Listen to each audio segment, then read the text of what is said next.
So friends, professionals का मसला ये होता है कि जब एक वो प्रोफेशन में चले जाते हैं तो उनको लगता है कि they got married to this profession. चाहे वो इंजीनियर्स हों, चाहे वो डॉक्टर्स हों, चाहे वो लॉयर्स हों, चाहे वो एमबीएज हों। वो एक दफा जब वो प्रोफेशन के अंदर एंटर हो जाते हैं, उनको लगता है कि अब वो रिटायर होके ही उस प्रोफेशन से बाहर निकल सकते हैं। ऑल्दो कि आजकल चीज़ें चेंज हो रही हैं, दिमाग लोगों के खुल रहे हैं, लेकिन फिर भी एक सबकॉन्शियसली आपको ये पता होता है कि यार मैंने इसी डोमेन में काम किया है, मैं इसी में काम करता रहूँगा और अब मुझे थोड़ा-सा मुझे मुश्किल होगी, मैं अगर किसी और डोमेन की तरफ देखता भी हूँ। तो आज मेरी जो पॉडकास्ट है वो एक इसी किस्म के इंजीनियर के साथ है, क्योंकि इनको मैं बहुत पहले से जानता हूँ, 20-25 साल, 20 साल कह लूँ तो बुरा नहीं होगा, गलत नहीं होगा, क्योंकि 20 साल पहले इनका एक ग्रुप था ज़ुम्बील के नाम से, जो हम लोग टेलीकॉम के इंजीनियर्स थे, उन्होंने उनको बहुत ज़्यादा फ़ायदा होता था उस ग्रुप से, क्योंकि बहुत ज़्यादा नॉलेज मिलती थी और नॉलेज शेयरिंग का एक प्लेटफ़ॉर्म था वो।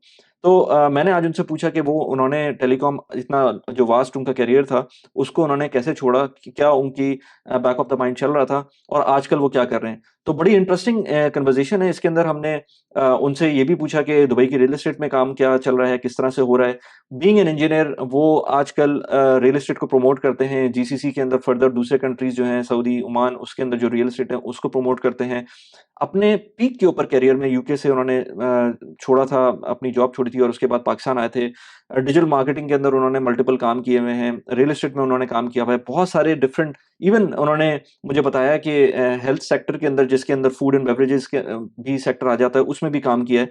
तो इतने सारे जो काम किए हैं, उन्होंने कैसे अचीव किया ये सब कुछ, और प्लस ये कि अब वो क्या कर रहे हैं, यूके में वो रहते हैं लेकिन आना-जाना रखते हैं जीसीसी कंट्रीज़ पाकिस्तान का, तो वो किस तरह से यूके को देख रहे हैं, यूके में क्या-क्या मसले हैं जिसकी वजह से जो वेस्टर्न कंट्रीज़ हैं, इनफैक्ट इन जनरल, वो लोग दुबई, जो लोग वहाँ रह रहे हैं, वो लोग दुबई आना क्यों चाहते हैं, जीसीसी कंट्रीज़ में क्यों मूव करना चाहते हैं। बहुत सारी इस तरह की बातें हुई हैं, बहुत लंबी पॉडकास्ट है। I was immersed in this podcast, तो आई होप कि आप लोगों को भी इस पॉडकास्ट में वैल्यू मिले और आपको ये देख के अच्छा लगे, और जो भी बात हो उसमें कमेंट में ज़रूर लिखिएगा। इसको मैं ट्राई करता हूँ कि इम्प्रूव करूँ। Every podcast I try to improve every time, because I think कोई 70s में चली गई है इसका काउंट, लेकिन जब भी आप इस तरह की कन्वर्सेशन कर रहे होते हैं, उसमें डेफिनिटली रूम फॉर इम्प्रूवमेंट होता है, क्योंकि नए-नए लोग आपको मिल रहे होते हैं और नए-नए टॉपिक्स आ रहे होते हैं। Without further do, let's begin. So Mohsin भाई, कैसे हैं? खैरियत से हैं? मैं ठीक ठाक हूँ वली। जबरदस्त। और आप बड़ा जबरदस्त काम कर रहे हैं भाई। हम तो काफी फॉलो कर रहे हैं आपको, और काफी कुछ सीखने की कोशिश कर रहे हैं, क्योंकि बड़ा थैंक यू वेरी जबरदस्त मच। आपने एम्ब्रेस किया है ये जो डिजिटल प्लेटफॉर्म है, और वो जो वैल्यू क्रिएशन है, आई थिंक वो आपने जो आइडेंटिफाई की है, और उससे जो लोग इंस्पायर हो रहे हैं, तो जबरदस्त काम कर रहे हैं। Well thank done. You very much. लोगों को जो मेरे चैनल के ऊपर है, अगर उनको नहीं पता तो मोहसिन भाई की जो है ना, एक बड़ी ज़बरदस्त किस्म की करियर ट्रेजेक्ट्री है। वो अभी हम बात करते हैं। मोहसिन भाई को हम तो, जब मैं, क्योंकि मैं अभी भी टेलीकॉम से रिलेट करता हूँ, तो मुझे पता है कि मोहसिन भाई को हमने हमेशा से टेलीकॉम इंजीनियर एंड देन उसके मेंटोर। इनफैक्ट मैं आपसे, अगर आपको शायद याद हो शायद ना याद हो, मैं पहली दफ़ा जो आपसे मिला था वो 2000, आई थिंक 2007 या 6 या 8, ऐसी कोई टाइम था जिसमें मैं मिला था आपसे। एक वर्कशॉप हुई थी, आई थिंक किसी यूनिवर्सिटी में, कराची में। उसमें आप थे और भी कुछ लोग थे जो कि यूएस यूके से आए हुए थे, और एक छोटी सी वर्कशॉप हुई थी और उसमें हम हमारी मुलाकात हुई थी। तो थोड़ा सा अपने बारे में बताएं कि शुरू से, आई थिंक आपने जो अपनी एजुकेशन कंप्लीट की थी वो समवेयर इन साइप्रस की थी, या बिल्कुल कुछ ऐसे ही ऐसी है। जगह थी? हाँ, बिल्कुल तो वो ऐसे ही थोड़ा है। सा बताएं कि कहाँ से थे, कहाँ से हैं, इस वक्त कहाँ पर हैं, ये सारी चीज़ें ब्रीफली अगर आप एक्सप्लेन कर दें। जी जी, मैं इलेक्ट्रिकल इंजीनियर हूँ। मैंने अपनी इंजीनियरिंग साइप्रस से की थी।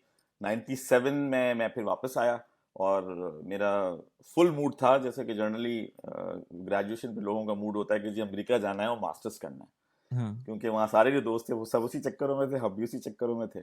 लेकिन जब हम वापस पहुंचे तो हमारा जो इंथुजियाज्म है वो अब्बा ने बिल्कुल कर्ब कर दिया, और उन्होंने ये कहा कि पहले करोगे जॉब, और अच्छा। जॉब करने के बाद जो है 1-2 साल, उसके बाद तुम सोचना कि तुम्हें कहाँ जाना है, और क्यों जाना है।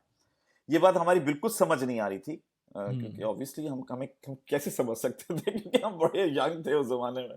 हम्म। तो खैर एनीवे, जॉब हंटिंग हमने स्टार्ट की, और फिर उसके बाद मोबिलिंग में इवेंचुअली लैंड किए, और फिर उसके बाद टेलीकॉम का करियर स्टार्ट हुआ। और मैं थोड़ा सा ब्रीफ कर रहा हूँ उसको, फिर हम डिटेल में जो जो स्पेसिफिक चीज़ें हैं उस पर हम चले जाएंगे। तो उसके बाद फिर टेलीकॉम छोड़ी, जंबील बनाई 2000 2000 में। हाँ, 2000 में जब मैं यूके पहुंचा तो फिर यहाँ जंबील बनी। फिर 2007 में मैंने टेलीकॉम छोड़ी और फिर एंटरप्रेन्योरशिप स्टार्ट की, और उसका रीज़न जंबील थी। फिर मौका मिला पाकिस्तान की पहली स्पेशलाइज सोशल मीडिया एजेंसी बनाने का, because of Telenor. 2000 end of 2009 2010 वो बनाई। फिर मिडल ईस्ट चले गए 2012 में, एक्सपेंशन ऑफ लेन 12, मुख्तलिफ जगहों पे काम किया, कतर में, बहरीन में, ओमान में, दुबई में। ओमान हमें बहुत अच्छा लगा, और इतना अच्छा लगा कि हम अभी तक ओमान में काम कर रहे हैं। फिर उसके बाद फिर कंपनीज तो और भी बनती रही बहुत सारी, क्योंकि वो एंटरप्रेन्योर थे तो अच्छा ये आइडिया है तो इसको बना लेते हैं, ये आइडिया है ये बना लो। फिर लेकिन इवेंचुअली जो एक चीज स्टार्ट की और बड़े दिल से स्टार्ट की थी वो थी छोटे सिक्के। क्योंकि ये अंदाजा हो गया था कि यार ये मैं इंजीनियर कैसे बन गया था, मुझे तो एंटरप्रेन्योर ही बनना चाहिए था। मुझे तो इसमें बहुत मजा आता है नए आइडियाज के अंदर पिच करने में, फिर टीम के साथ डिस्कशंस और ब्रेनस्टॉर्मिंग्स, और कोई प्रोडक्ट की हम बात कर रहे हैं और ऐप डेवलप करनी है, ये सारी चीज़ें मुझे बहुत फैसिनेट करती थी। सो तो फिर एक इनिशिएटिव स्टार्ट किया, उसका नाम था छोटे सिक्के। और उस छोटे सिक्के के अंदर फिर जो बच्चे हैं 13 साल से 17 साल तक के बच्चे, उनको फिर हम अगर अर्ली स्टेज में एक्सपोज कर दें एंटरप्रेन्योरशिप से तो उनके ऑप्शंस खुल जाएंगे। अच्छा, और ये आया था एक पेन पॉइंट से भी। वो पेन पॉइंट ये था कि हमने बहुत इंटरव्यूज किए थे, बहुत सारे इंटरव्यूज हायरिंग के लिए, बहुत सारे इंटरव्यूज, क्योंकि बहुत सारे ब्रांड्स के साथ काम कर रहे होते थे तो बहुत सारे इंटरव्यूज करते थे। अब जब इंटरव्यूज करते थे तो मैं ये नहीं कह रहा कि मैं कोई बहुत ही ज्यादा पता नहीं अमेरिका से पढ़कर आया हुआ था, वहां रहा हुआ था, ऐसा कुछ था कुछ। हाँ, मेरे 7-8 साल यूके में गुजरे थे, और जब मैं वापस पहुंचा हूँ तो ये जो लेंस था मेरा वो ऑब्वियसली चेंज हो गया था। और उस लेंस के थ्रू जब मैं हम हायरिंग करते थे तो हमें जो सबसे बड़ी चीज हिट करती थी वो लगती थी कि यार ये तो बच्चों को तो बड़ा बड़ा काम करने की जरूरत है, बहुत सारी चीजों को देखने की जरूरत है। रिस्पॉन्सिबिलिटी की का एक फैक्टर था जो हमें लगता था कि बहुत कम है, ओनरशिप का हमें लगता था फैक्टर बहुत कम है।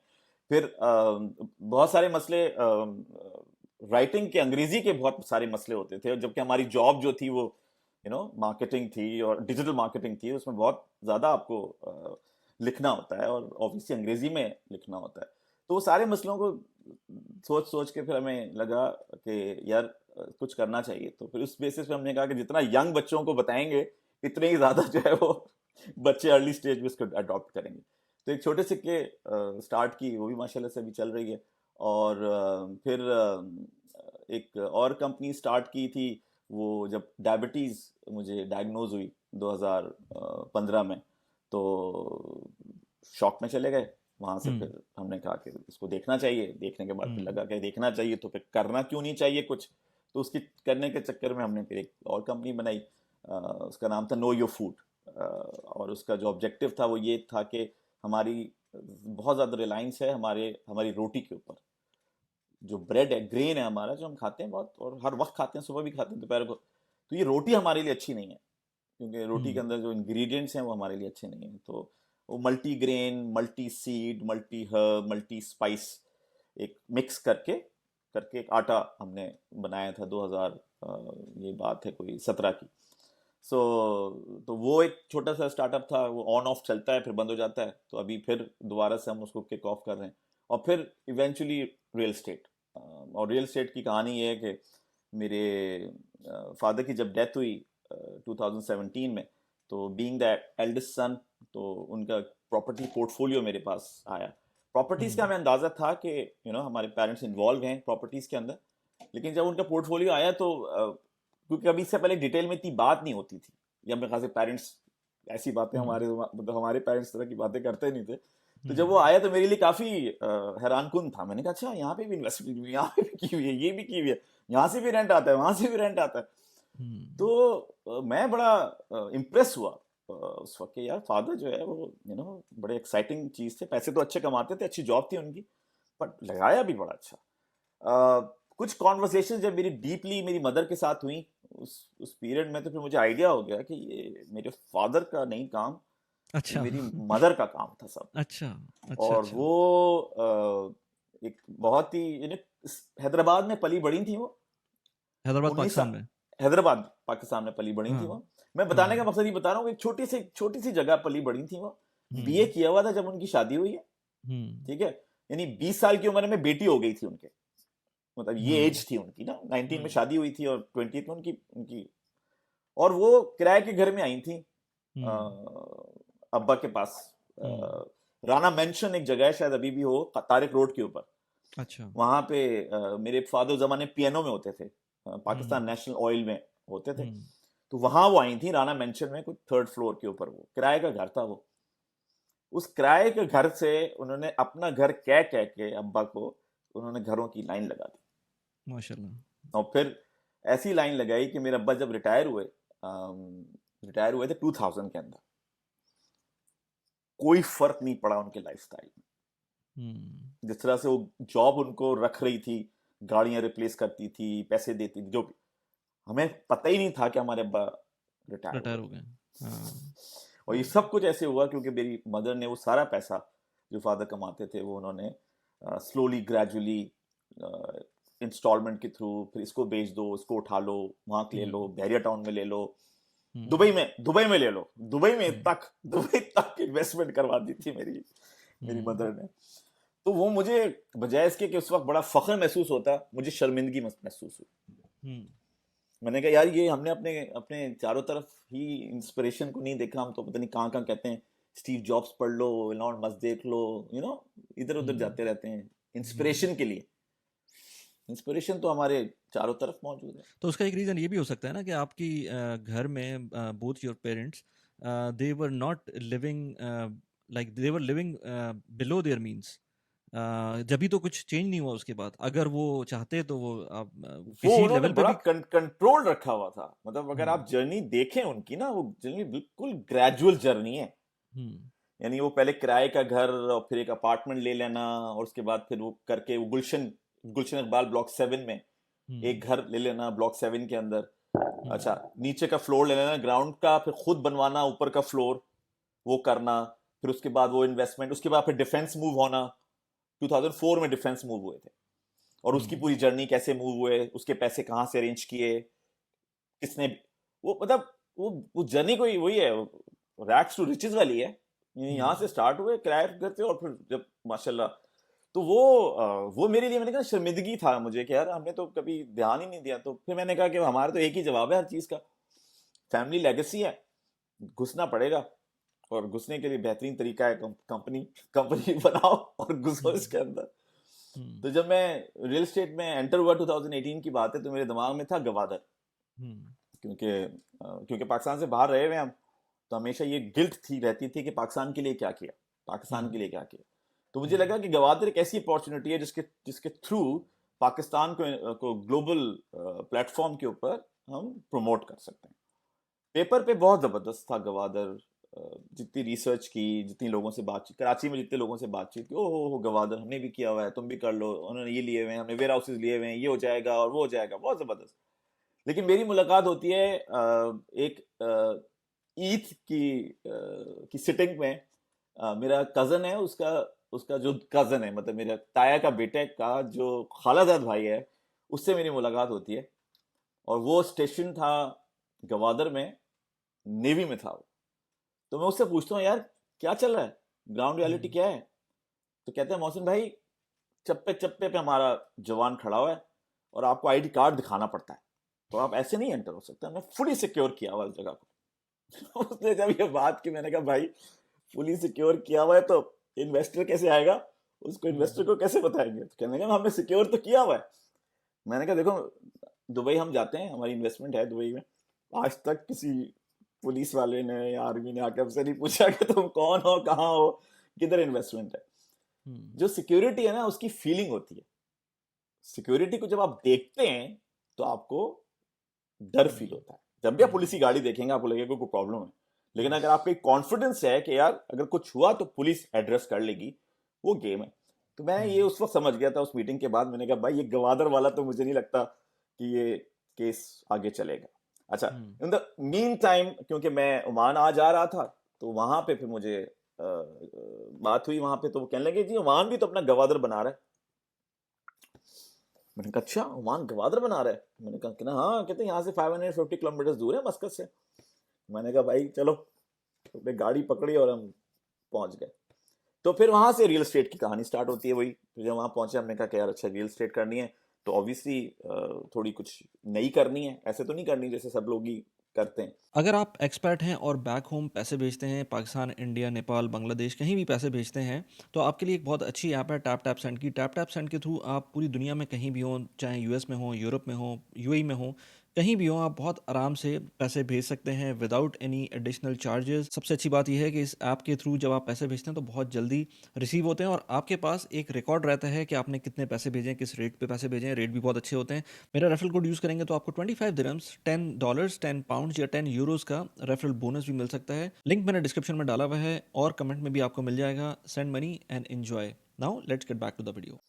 और उस जमाने में आपको याद होगा 2017 में MBS Mohammed bin Salman crown prince जो हैं वो उन्होंने स्टेटमेंट दिया था कि जो नया यूरोप है वो मिडल ईस्ट होगा। मिडल ईस्ट होगा, सारे कंट्रीज में याद मिल होगा जाएंगे। आपको ना, वो हाँ स्टेटमेंट हाँ आया था।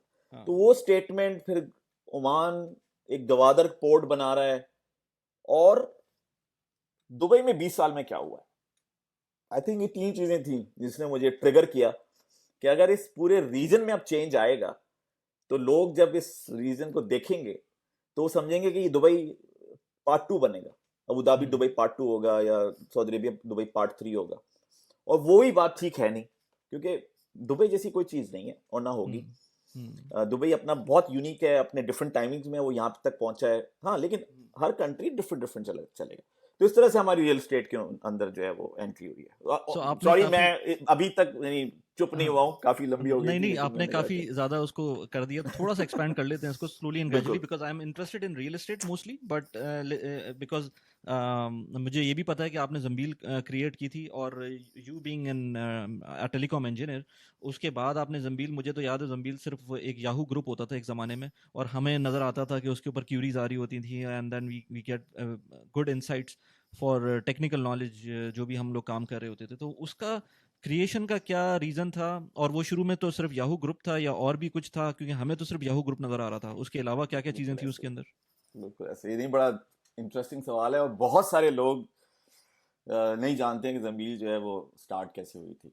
अच्छा, जंबील ऐसे स्टार्ट हुई कि जब मैंने मोबिलिंग ज्वाइन की तो जो फॉरेन लैंग्वेज बोली जा रही थी मोबिलिंग के अंदर, टेलीकॉम इंजीनियरिंग की, हम्म ट्रांसकोडर्स और रेडियोज और फ्रीक्वेंसी प्लानिंग और ये सब, ये मुझे बड़ी अजीब सी लगती थी, क्योंकि मुझे समझ ही नहीं आ रहा था कि ये मैं किस चीज़ को ज्वाइन कर लिया जिसका मुझे कुछ नहीं पता।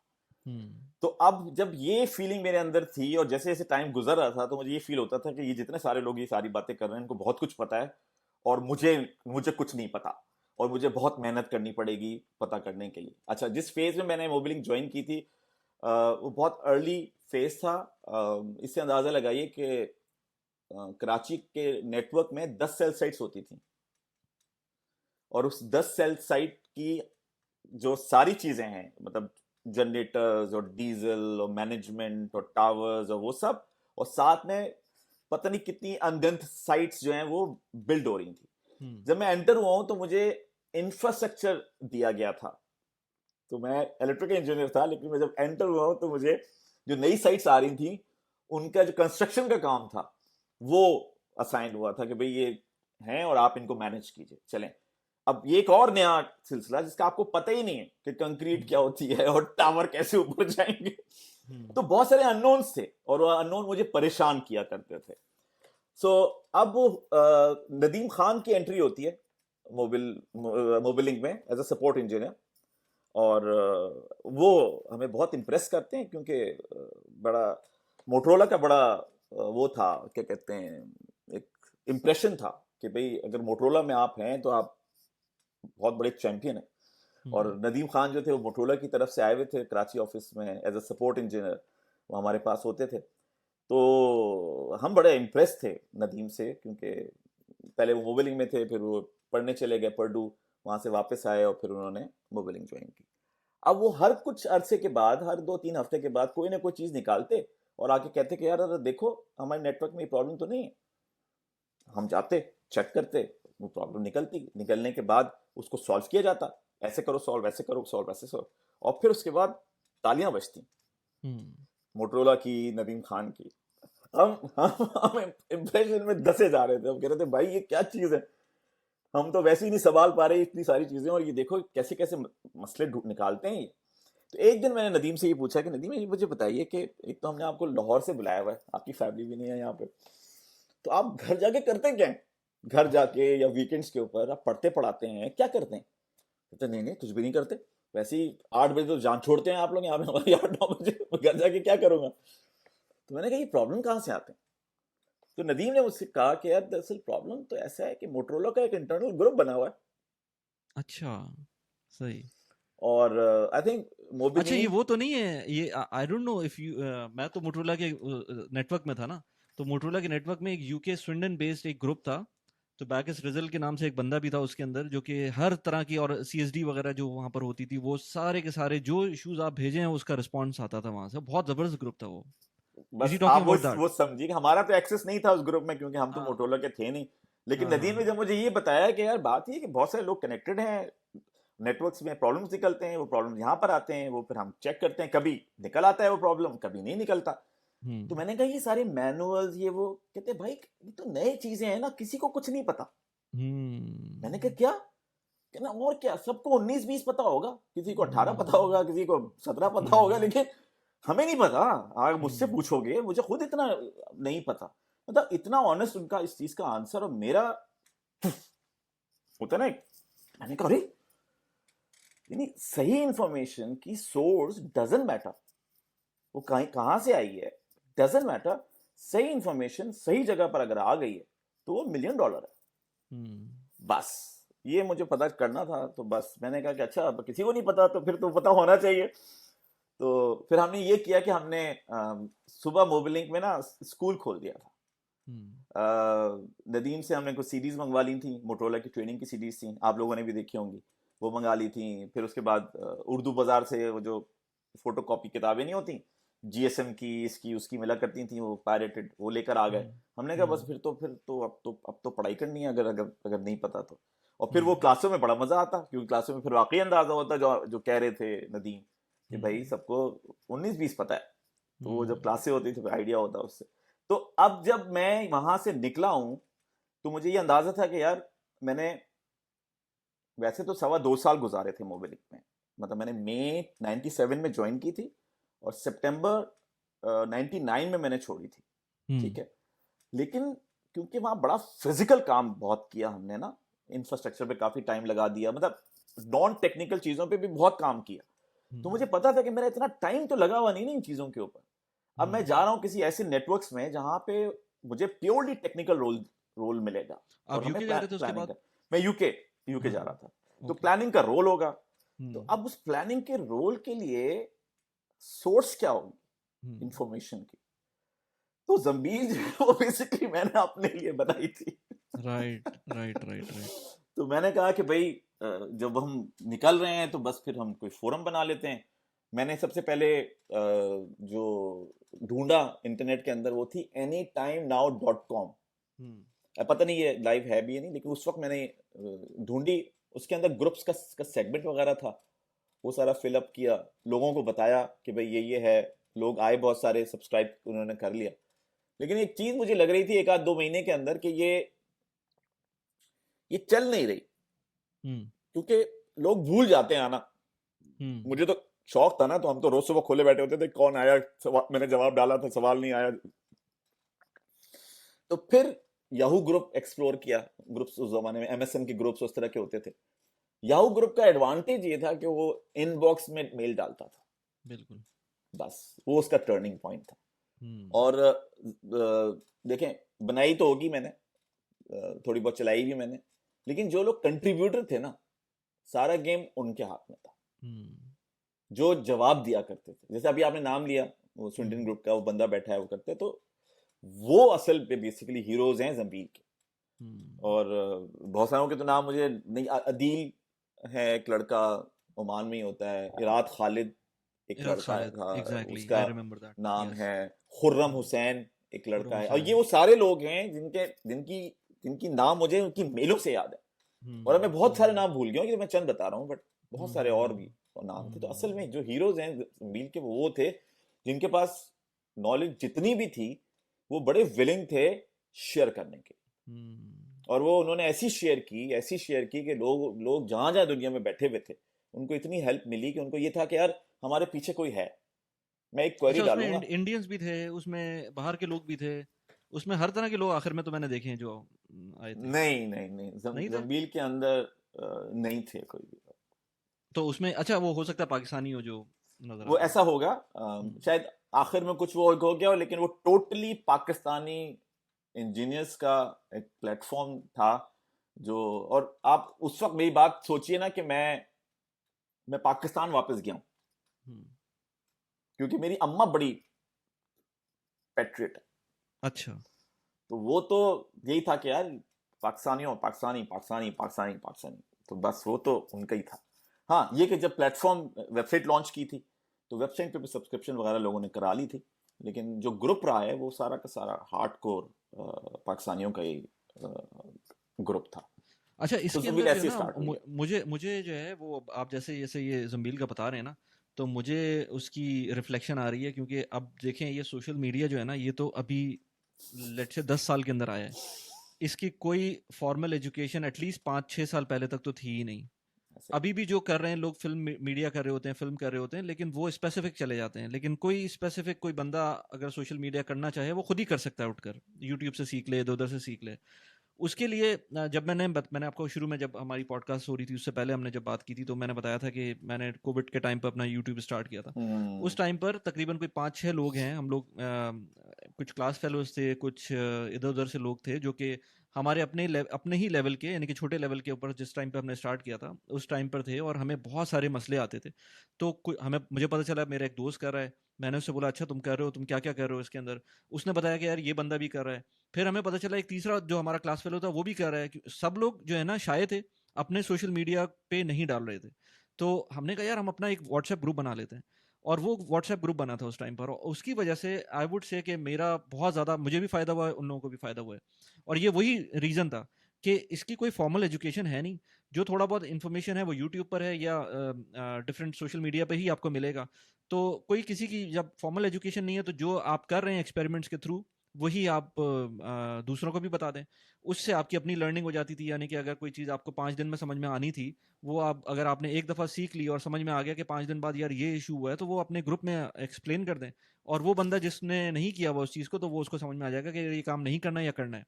हम्म। तो जुम्बील वाला भी बिल्कुल मैं वही समझ रहा हूँ कि उसी तरह का एक फॉर्मेट था जिसमें सबके फ़ायदा हो रहा था, किसी का ऐसा नहीं हाँ। था। इसे कहते हैं ना, bye the way content creation में जो है हम लोग जब बात कर रहे होते हैं तो एक चीज़ होती है जैसे प्रोफेशनल जेलसी होती है ना, कि आप किसी जॉब में हैं और आपको कोई इंटरव्यू देने जाना है और आपने कोई चीज़ सीख ली है और अब आप नहीं चाहते कि दूसरे लोगों को पता हो, आपके ही अपनी होना चाहिए। कंटेंट क्रिएशन में मैंने ये देखा है कि ये ज़ीरो सम गेम नहीं है, इसमें कोलैबोरेशन से काम चलता है। मतलब मैं चाहूँगा, बल्कि मैं कि मेरे साथ का कोई बंदा अगर जीसीसी में कोई नहीं है जो कि पर्सनल फाइनेंस से बात कर रहा हूँ, मैं चाहूँगा कि कोई बंदा बात करना शुरू करे ताकि मैं उसके साथ कोलैबोरेट करूँ। क्योंकि जो उसकी ऑडियंस होगी मेरे साथ ओवरलैप करेगी, और मेरी ऑडियंस जो होगी वो उसके साथ ओवरलैप करेगी। ये किसी का कोई प्रॉब्लम नहीं है, इसमें सबका फ़ायदा ही फ़ायदा है। क्योंकि एटलीस्ट इस वक्त तो फ़ायदा ही है, क्योंकि इस वक्त कोई भी बहुत छोटी स्टेज के ऊपर है। अब आप ये सोचें कि मैं इतनी बड़ी एक बिल्डिंग में रहता हूँ, उस बिल्डिंग के अंदर हार्डली मुझको शायद किसी ने, अगर मेरी यूट्यूब से कोई मुझे जानता हो तो शायद 3-4 लोग होंगे जिन्होंने जाना होगा मुझको। अभी इतनी बड़ी पॉपुलेशन है जिनके पास मैं पहुंच सकता हूँ, वो जब भी हम्म। पहुंच सकता हूँ जब तक कि मैं कोलैबोरेशन करूंगा, और मैंने ये देखा है कोलैबोरेशन से ही जो है ना आगे आप बढ़ते हैं। तो इट्स वेरी गुड कि आपने बताया कि जुम्बील कैसे काम की थी। फिर आप पाकिस्तान चले गए थे।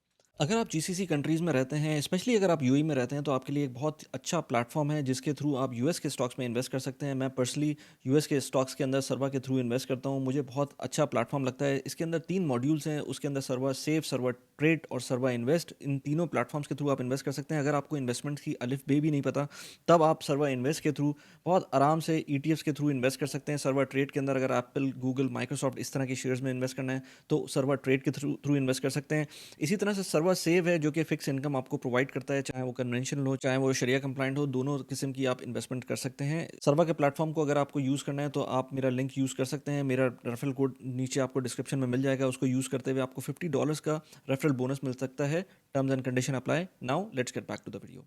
जी जी, ये बड़ा बड़ा इंटरेस्टिंग है, क्योंकि जब आपके पास पासपोर्ट आ जाए यूके का, तो उसके बाद आप पाकिस्तान क्यों वापस जाएंगे?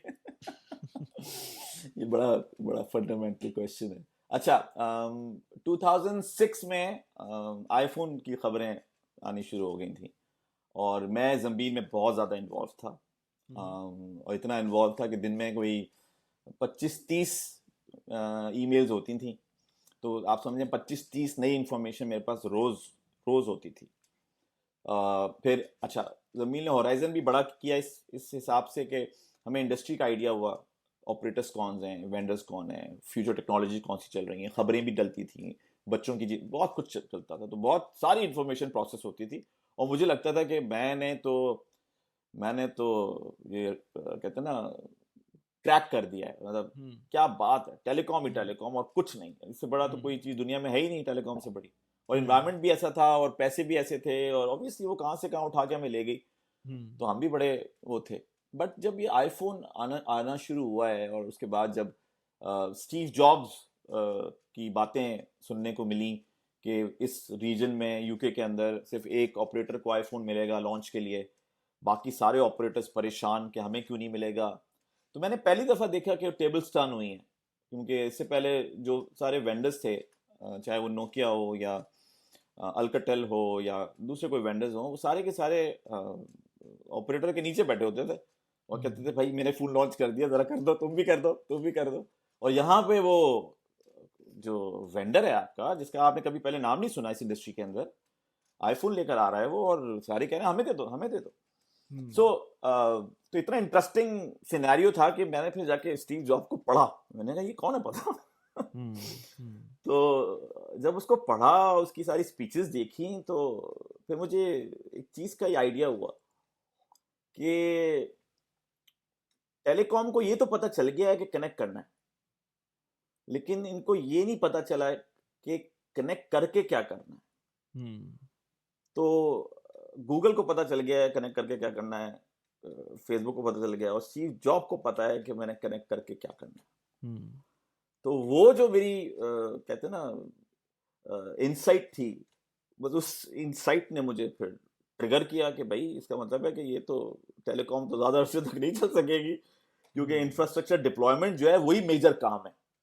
और जब ये इंफ्रास्ट्रक्चर कंप्लीट हो जाएगा, तो ये सारी की सारी चीज़ जो है वो सॉफ्टवेयर पे चली जाएगी, और जब ये सॉफ्टवेयर पे चली जाएगी तो सारा गेम जो है वो दिमागों का होगा, हाथों का और फिजिकल होने का नहीं होगा। तो 2007 में फिर ये सोचा कि यार अब क्या किया जाए, अगर ये है तो। पाकिस्तान जाने का हमेशा से शौक था, क्योंकि मैं वो बच्चा था जो कि हमेशा से होम सिक रहा हूँ। यानी मैं कभी कभी अपने अम्मा से भी कहता था कि आपको मुझे क्यों बाहर भेज दिया, मुझे तो घर में रहने का बहुत शौक है। और पासपोर्ट मेरे होने वाले थे अगले साल, तो उस वक्त फिर मैंने फेसबुक को स्टडी किया। मैंने कहा ये फेसबुक सोशल नेटवर्क आया है, और कुछ था उस जमाने में, और फेसबुक गेयर अप हो रहा था और बड़ी तेजी से हो रहा था। तो मैंने कहा यार टेलीकॉम इंजीनियर्स की फेसबुक बना लेते हैं जंबील को।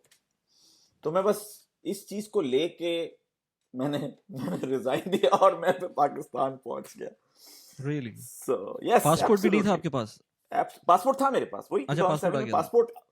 पासपोर्ट नहीं होता ना तो मेरे घर वाले मुझे घुसने नहीं देते। क्योंकि एक दफा मैं शुरू में भी जब यूके में आया था, 1-1.5 साल में यहाँ रहा, तो जब मेरे पेरेंट्स यहाँ पहुंचे हैं तो 2-3 महीने के बाद, तो कहने लगे कि मम्मी मदर आई आते ही कि घर खरीद लो जिसमें तुम ठहरे हो। मैंने कहा मम्मी मुझे नहीं रहना यहाँ। क्यों नहीं रहना? मैंने कहा इतना स्लो मुल्क है, यहाँ तो काम ही नहीं होता, 9 to 5। हमारे अंदर चाबी भरी हुई थी मोबाइलिंग की, और यहाँ 9 to 5 का गेम था। तो वो मुझे 3 महीने के बाद लगा कि यार ये तो ये तो मैं तो जंग लग जाएगा मुझे अगर मैं यहाँ पे रहा तो फिर हमने अमेरिका का H1B लगवा लिया था। अच्छा, हाँ, थोड़ा सा हसल कल्चर है वो मतलब वो तो फैसिल भाई, एक तो पढ़ने के जाने का भी तो बड़ा शौक था ना, अमेरिका सुना हुआ था। तो हमने कहा कि एक और अपॉर्चुनिटी मिल रही है तो चलो। और उस जमाने में कोई मसला ही नहीं था, अगर आप टेलीकॉम इंजीनियर हैं तो लाइन लगी हुई है नौकरियों की। तो वहां से H1B आ गया था।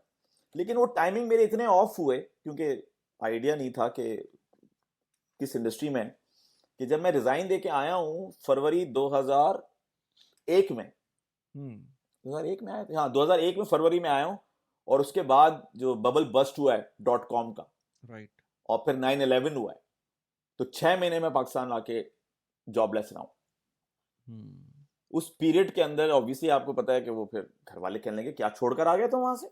मैंने कहा भाई मुझे क्या पता था, मेरे पास तो H1B पड़ा हुआ है, वो कह रहे हैं कि हमारे पास तो काम ही नहीं है। तो फिर मैं वापस गया था। तो मेरे कहने का मकसद ये कि जब मैं नेक्स्ट टाइम गया हूँ तो मुझे पता था कि मेरे पास पासपोर्ट नहीं होगा तो घर वाले मुझे घुसने नहीं देंगे। राइट राइट सो ये फिर, और वो इवेंचुअली वो पासपोर्ट अब काम आ रहा है, क्योंकि 2019 में हम वापस यूके आ गए, और अब वो पासपोर्ट बच्चों के काम आ रहा है क्योंकि वो अब यहाँ पर पढ़ रहे हैं। तो ये नहीं, कहानी बिल्कुल है सही बात है। वहां से मुझे निकलने की, यूके से चलिए, पाकिस्तान ये तो पहुंचने मुझे की। समझ में आ गया। अब मुझे ये बताएं कि करंटली रियल एस्टेट के अंदर, और आप वैसे भी आते जाते भी रहते हैं जीसीसी कंट्रीज के अंदर, पाकिस्तान की तो खैर एक अलग ही चक्कर है, वो तो छोड़ देते हैं अभी।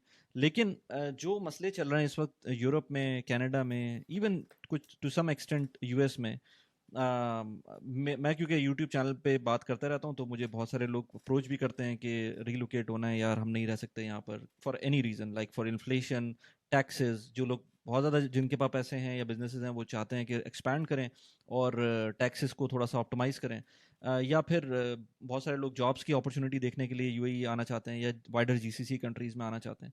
तो एक तो ये बताएं यूके में आजकल क्या चल रहा है, मतलब अभी हमने राइट्स भी देखे थे कि वहाँ पर हुए हैं, तो ओवरऑल सिचुएशन कैसी है? जॉब्स की सिचुएशन मेरे ख्याल से कनाडा से तो बेहतर ही है यूके में, क्योंकि वहाँ पर इमिग्रेशन अभी भी खुल के नहीं आई है सामने। जब आप एक दफ़ा खोल देते हैं ना पूरी तरह से इमिग्रेशन, तब प्रॉब्लम्स आती हैं। तो अभी मेरे ख्याल से जॉब्स में उस तरह के मसले तो नहीं है। यार ओवरऑल ये देखा जाए तो जो गवर्नमेंट पे ट्रस्ट है ना, हम्म वो काफी लूज हुआ हुआ है। और अच्छा पिछले अगर देखा जाए 3-4 सालों के अंदर, तो ये चौथे प्राइम मिनिस्टर होंगे हम्म पीछे।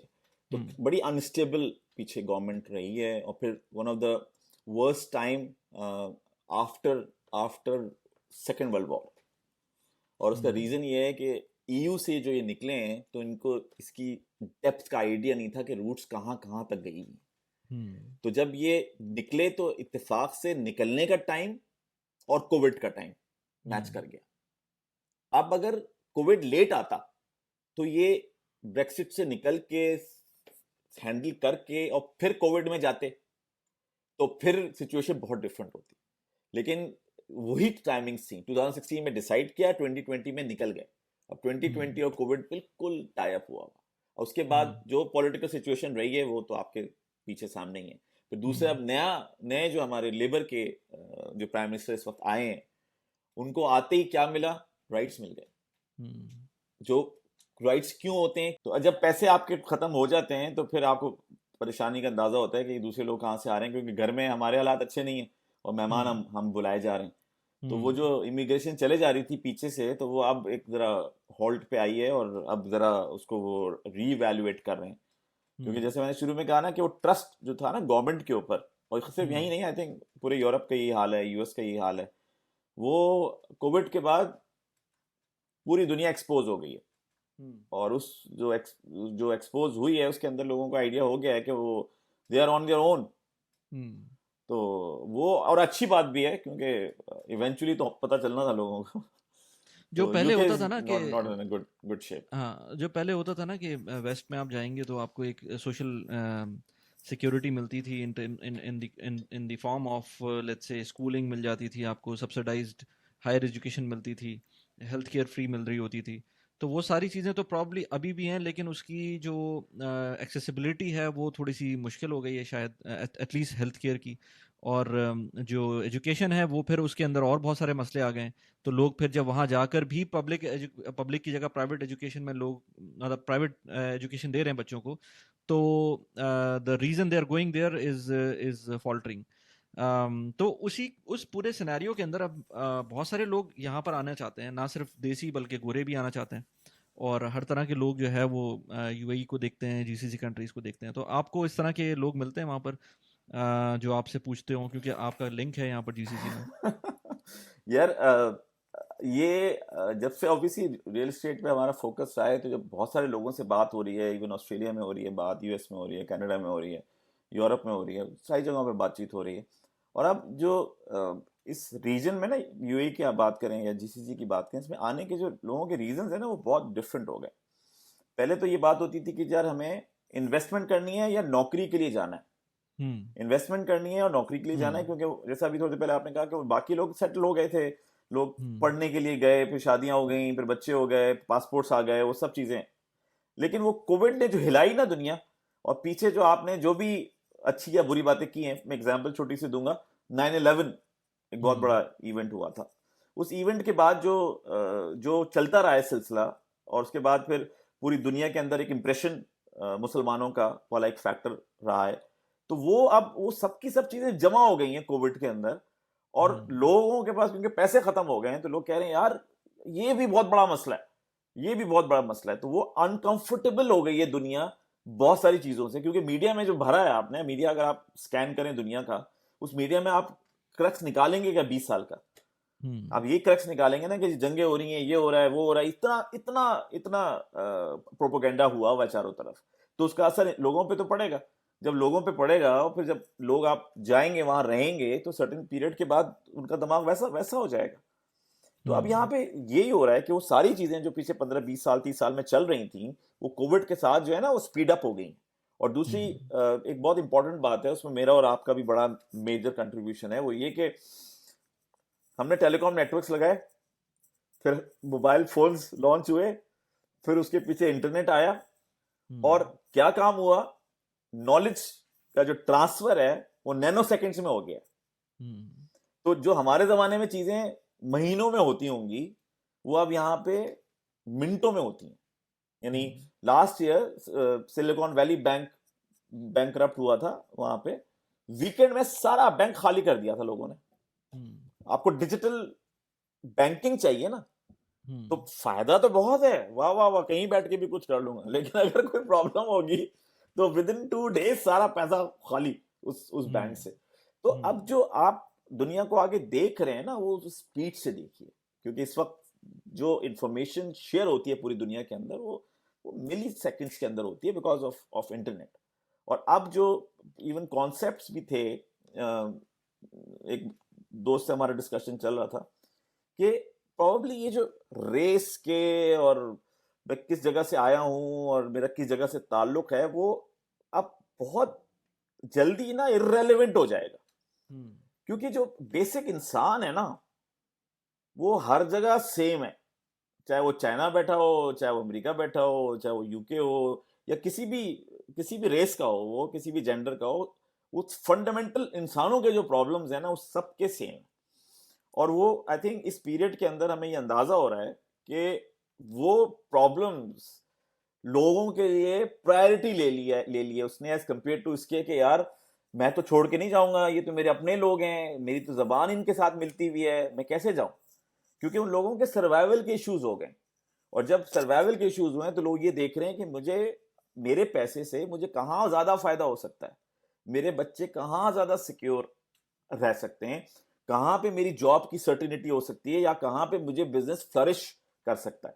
अब दुनिया में कहीं पे भी सबसे ज्यादा बिजनेस फ्लरिश करे, मैं बिल्कुल ही समझता हूं कि तकरीबन कुछ 60-70% बिजनेसमैन दुनिया में जो बैठा हुआ है, उसको ये बात पता है कि मेरा बिजनेस सबसे ज्यादा कहाँ पे फ्लरिश करेगा, in terms of taxes, in terms of growth, in terms of क्या कहते हैं वो ब्यूरोक्रेसी, रेड टेप, कहाँ कहाँ पर है, क्योंकि वो कह रहे हैं भाई मेरा बिजनेस ही सब कुछ है मेरे लिए, गवर्नमेंट सब कुछ है नहीं। तो इसीलिए यूएई के अंदर या जीसीसी के अंदर जो लोगों को ये अट्रैक्ट कर पा रहे हैं, वो प्रॉब्ली इसलिए अट्रैक्ट कर पा रहे हैं क्योंकि ये फंडामेंटल सॉर्ट आउट कर दिए। इंसान का फंडामेंटल क्या है? Security, safety. और कौन बात कर रहा है? मैं बात कर रहा हूं जिसकी परवरिश कराची में हुई है। तो फंडामेंटल चीज सेफ्टी और सिक्योरिटी है, वो यूएई बता रहा है आपको, या जीसीसी बता रहा है कि ये वन ऑफ द सेफेस्ट हुआ है, और इसीलिए मैं इसको जीसीसी बोलता हूं, मैं इसको मिडिल ईस्ट नहीं बोलता। जीसीसी का मिडिल ईस्ट की लोकेशन से कोई ताल्लुक नहीं है, कि ऑल्दो कि उस जगह पे जरूर है वो, लेकिन बाकी जगहों पे जो कॉन्फ्लिक्ट्स है उनका कोई ताल्लुक इन सारी 6 स्टेट्स के साथ नहीं है। इनका माइंडसेट वो नहीं है, यहाँ डेमोक्रेसीज नहीं है, यहाँ मोनार्कीज खड़ी हुई हैं, एक सोच चल रही है इनकी, और देखें उस एक सोच ने क्या किया है हमारे साथ। और जहां मल्टीपल सोचें चल रही थी जिन जिन जगहों के ऊपर, वहां पे इस वक्त क्या हुआ है।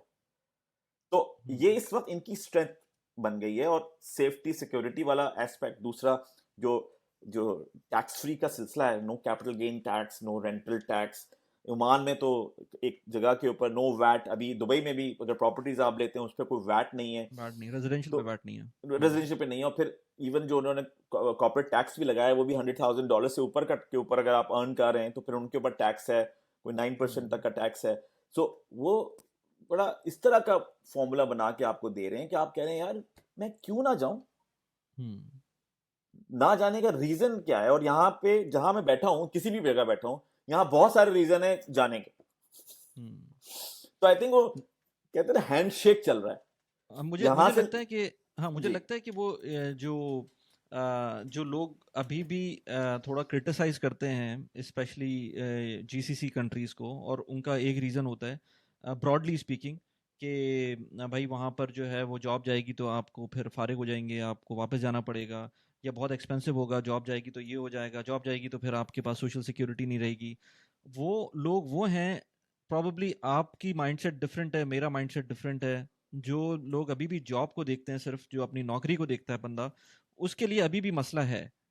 क्योंकि वो जैसी जॉब जाएगी वैसी वो वाकई प्रॉब्लम में तो आएगा, लेकिन वो बंदा कहीं भी प्रॉब्लम में आ जाएगा। वो चाहे यूके हो, चाहे वो कनाडा हो, चाहे वो यूएस हो, चाहे कहीं भी हो।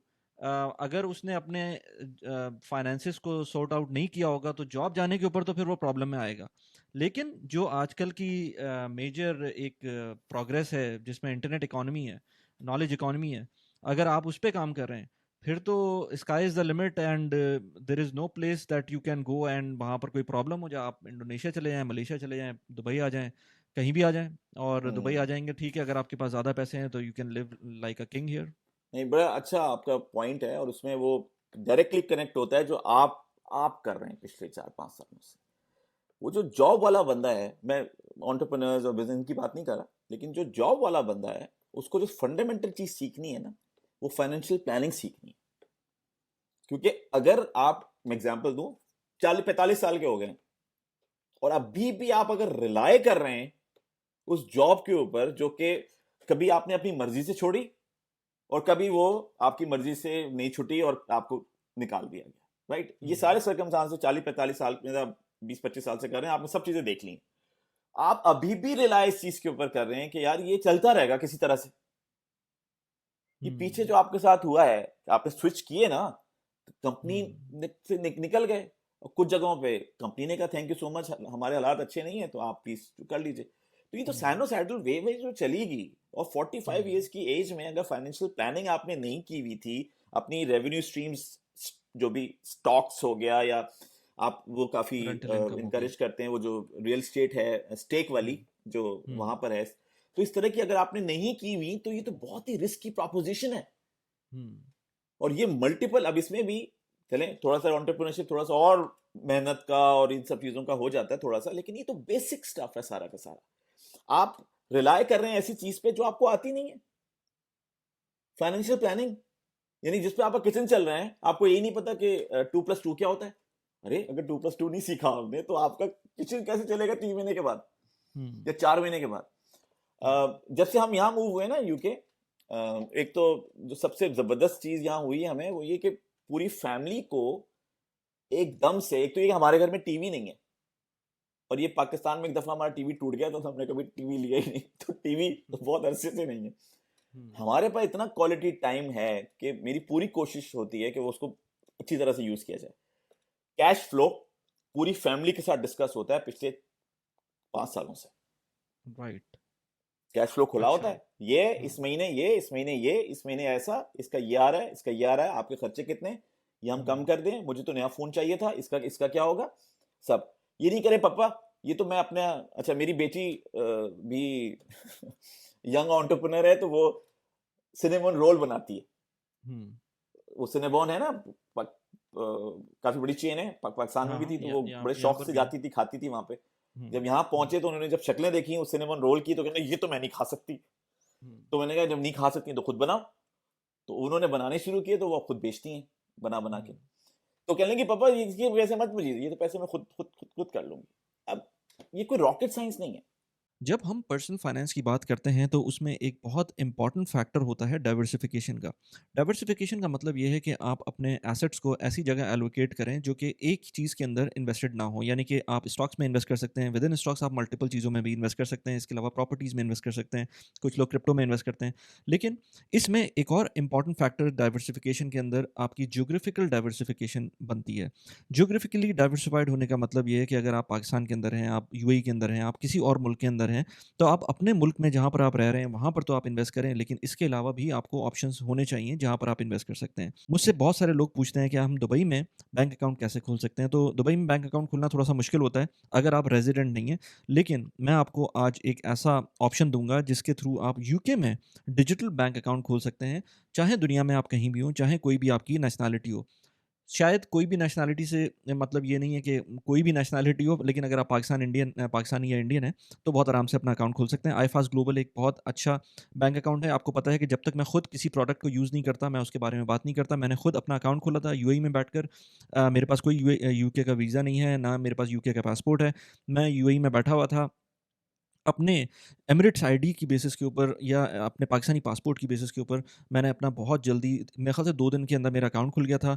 मैंने उसके बाद अपने पैसे कुछ ट्रांसफ़र किए थे, 600 पाउंड मैंने ट्रांसफ़र किए थे जस्ट टू टेस्ट, और उन 600 पाउंड्स के लिए मुझे 63 दिरहम्स के चार्जेज़ लगे थे। ये मैंने कहा बता दूँ आपको, क्योंकि मैंने वियो बैंक यूज़ किया था अकाउंट में पैसे डालने के लिए। आप कोई और बैंक यूज़ करेंगे तो हो सकता है कोई और चार्जेज़ हों। इसकी वजह से अब मैं यूके में कोई भी पेमेंट लेना चाहता हूँ तो वो मैं आराम से ले सकता हूँ। कोई इन्वेस्टमेंट करना चाहता हूँ तो वो कर सकता हूँ। कुछ लोग इमिग्रेशन पे यूके जा रहे होते हैं तो फ़ॉरेन अकाउंट नहीं खुलता, तो इसके थ्रू आप अकाउंट खोल सकते हैं।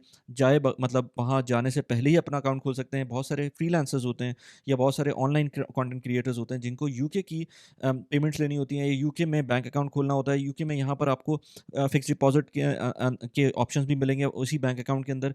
अगर आप अपने पैसे रिट्रीव करना चाहते हैं तो पाकिस्तान के अंदर वॉलेट्स हैं, इंडिया में वॉलेट्स हैं, यूएई में वॉलेट्स हैं, यूएई में बैंक अकाउंट्स हैं। पाकिस्तान के बैंक अकाउंट्स मैंने खुद ट्राई किया था। पाकिस्तान के बैंक अकाउंट में विदिन कुछ मिनट्स मुझको पैसे मिल गए थे, जो कि बहुत फास्ट था। जो नॉर्मल आपके ऑप्शंस होते हैं जैसे वाइज़ हो गया या लेट्स से और डिफरेंट किस्म के ऑप्शंस हो गए जो कि आपके वॉलेट्स होते हैं जिनके अंदर आप पैसे रखते हैं या पेमेंट के लिए स्ट्राइप यूज़ करते हैं, वो बैंक अकाउंट्स नहीं है, ये एक बैंक अकाउंट है। एफडीआईसी की इंश्योरेंस भी शामिल है, जिसके जिसके हिसाब से अगर आपका कोई बैंक में गॉड फॉरबिड कोई डिफ़ॉल्ट होता है तो आपको अप टू 85,000 का कवर मिल सकता है। लिंक मैंने डिस्क्रिप्शन में दिया हुआ है, कमेंट्स में भी शायद आपको मिल जाएगा। आप इस रेफरल लिंक को यूज़ करते हुए अगर आप अकाउंट खोलेंगे तो आपको रेफरल बोनस भी मिलेगा। डिटेल्स आपको उसी लिंक के अंदर मिलेंगी। आई होप कि आपको ये बैंक अकाउंट खोलने से फ़ायदा हो, और अगर फ़ायदा होता है तो प्लीज़ कमेंट कीजिएगा। Thanks a lot.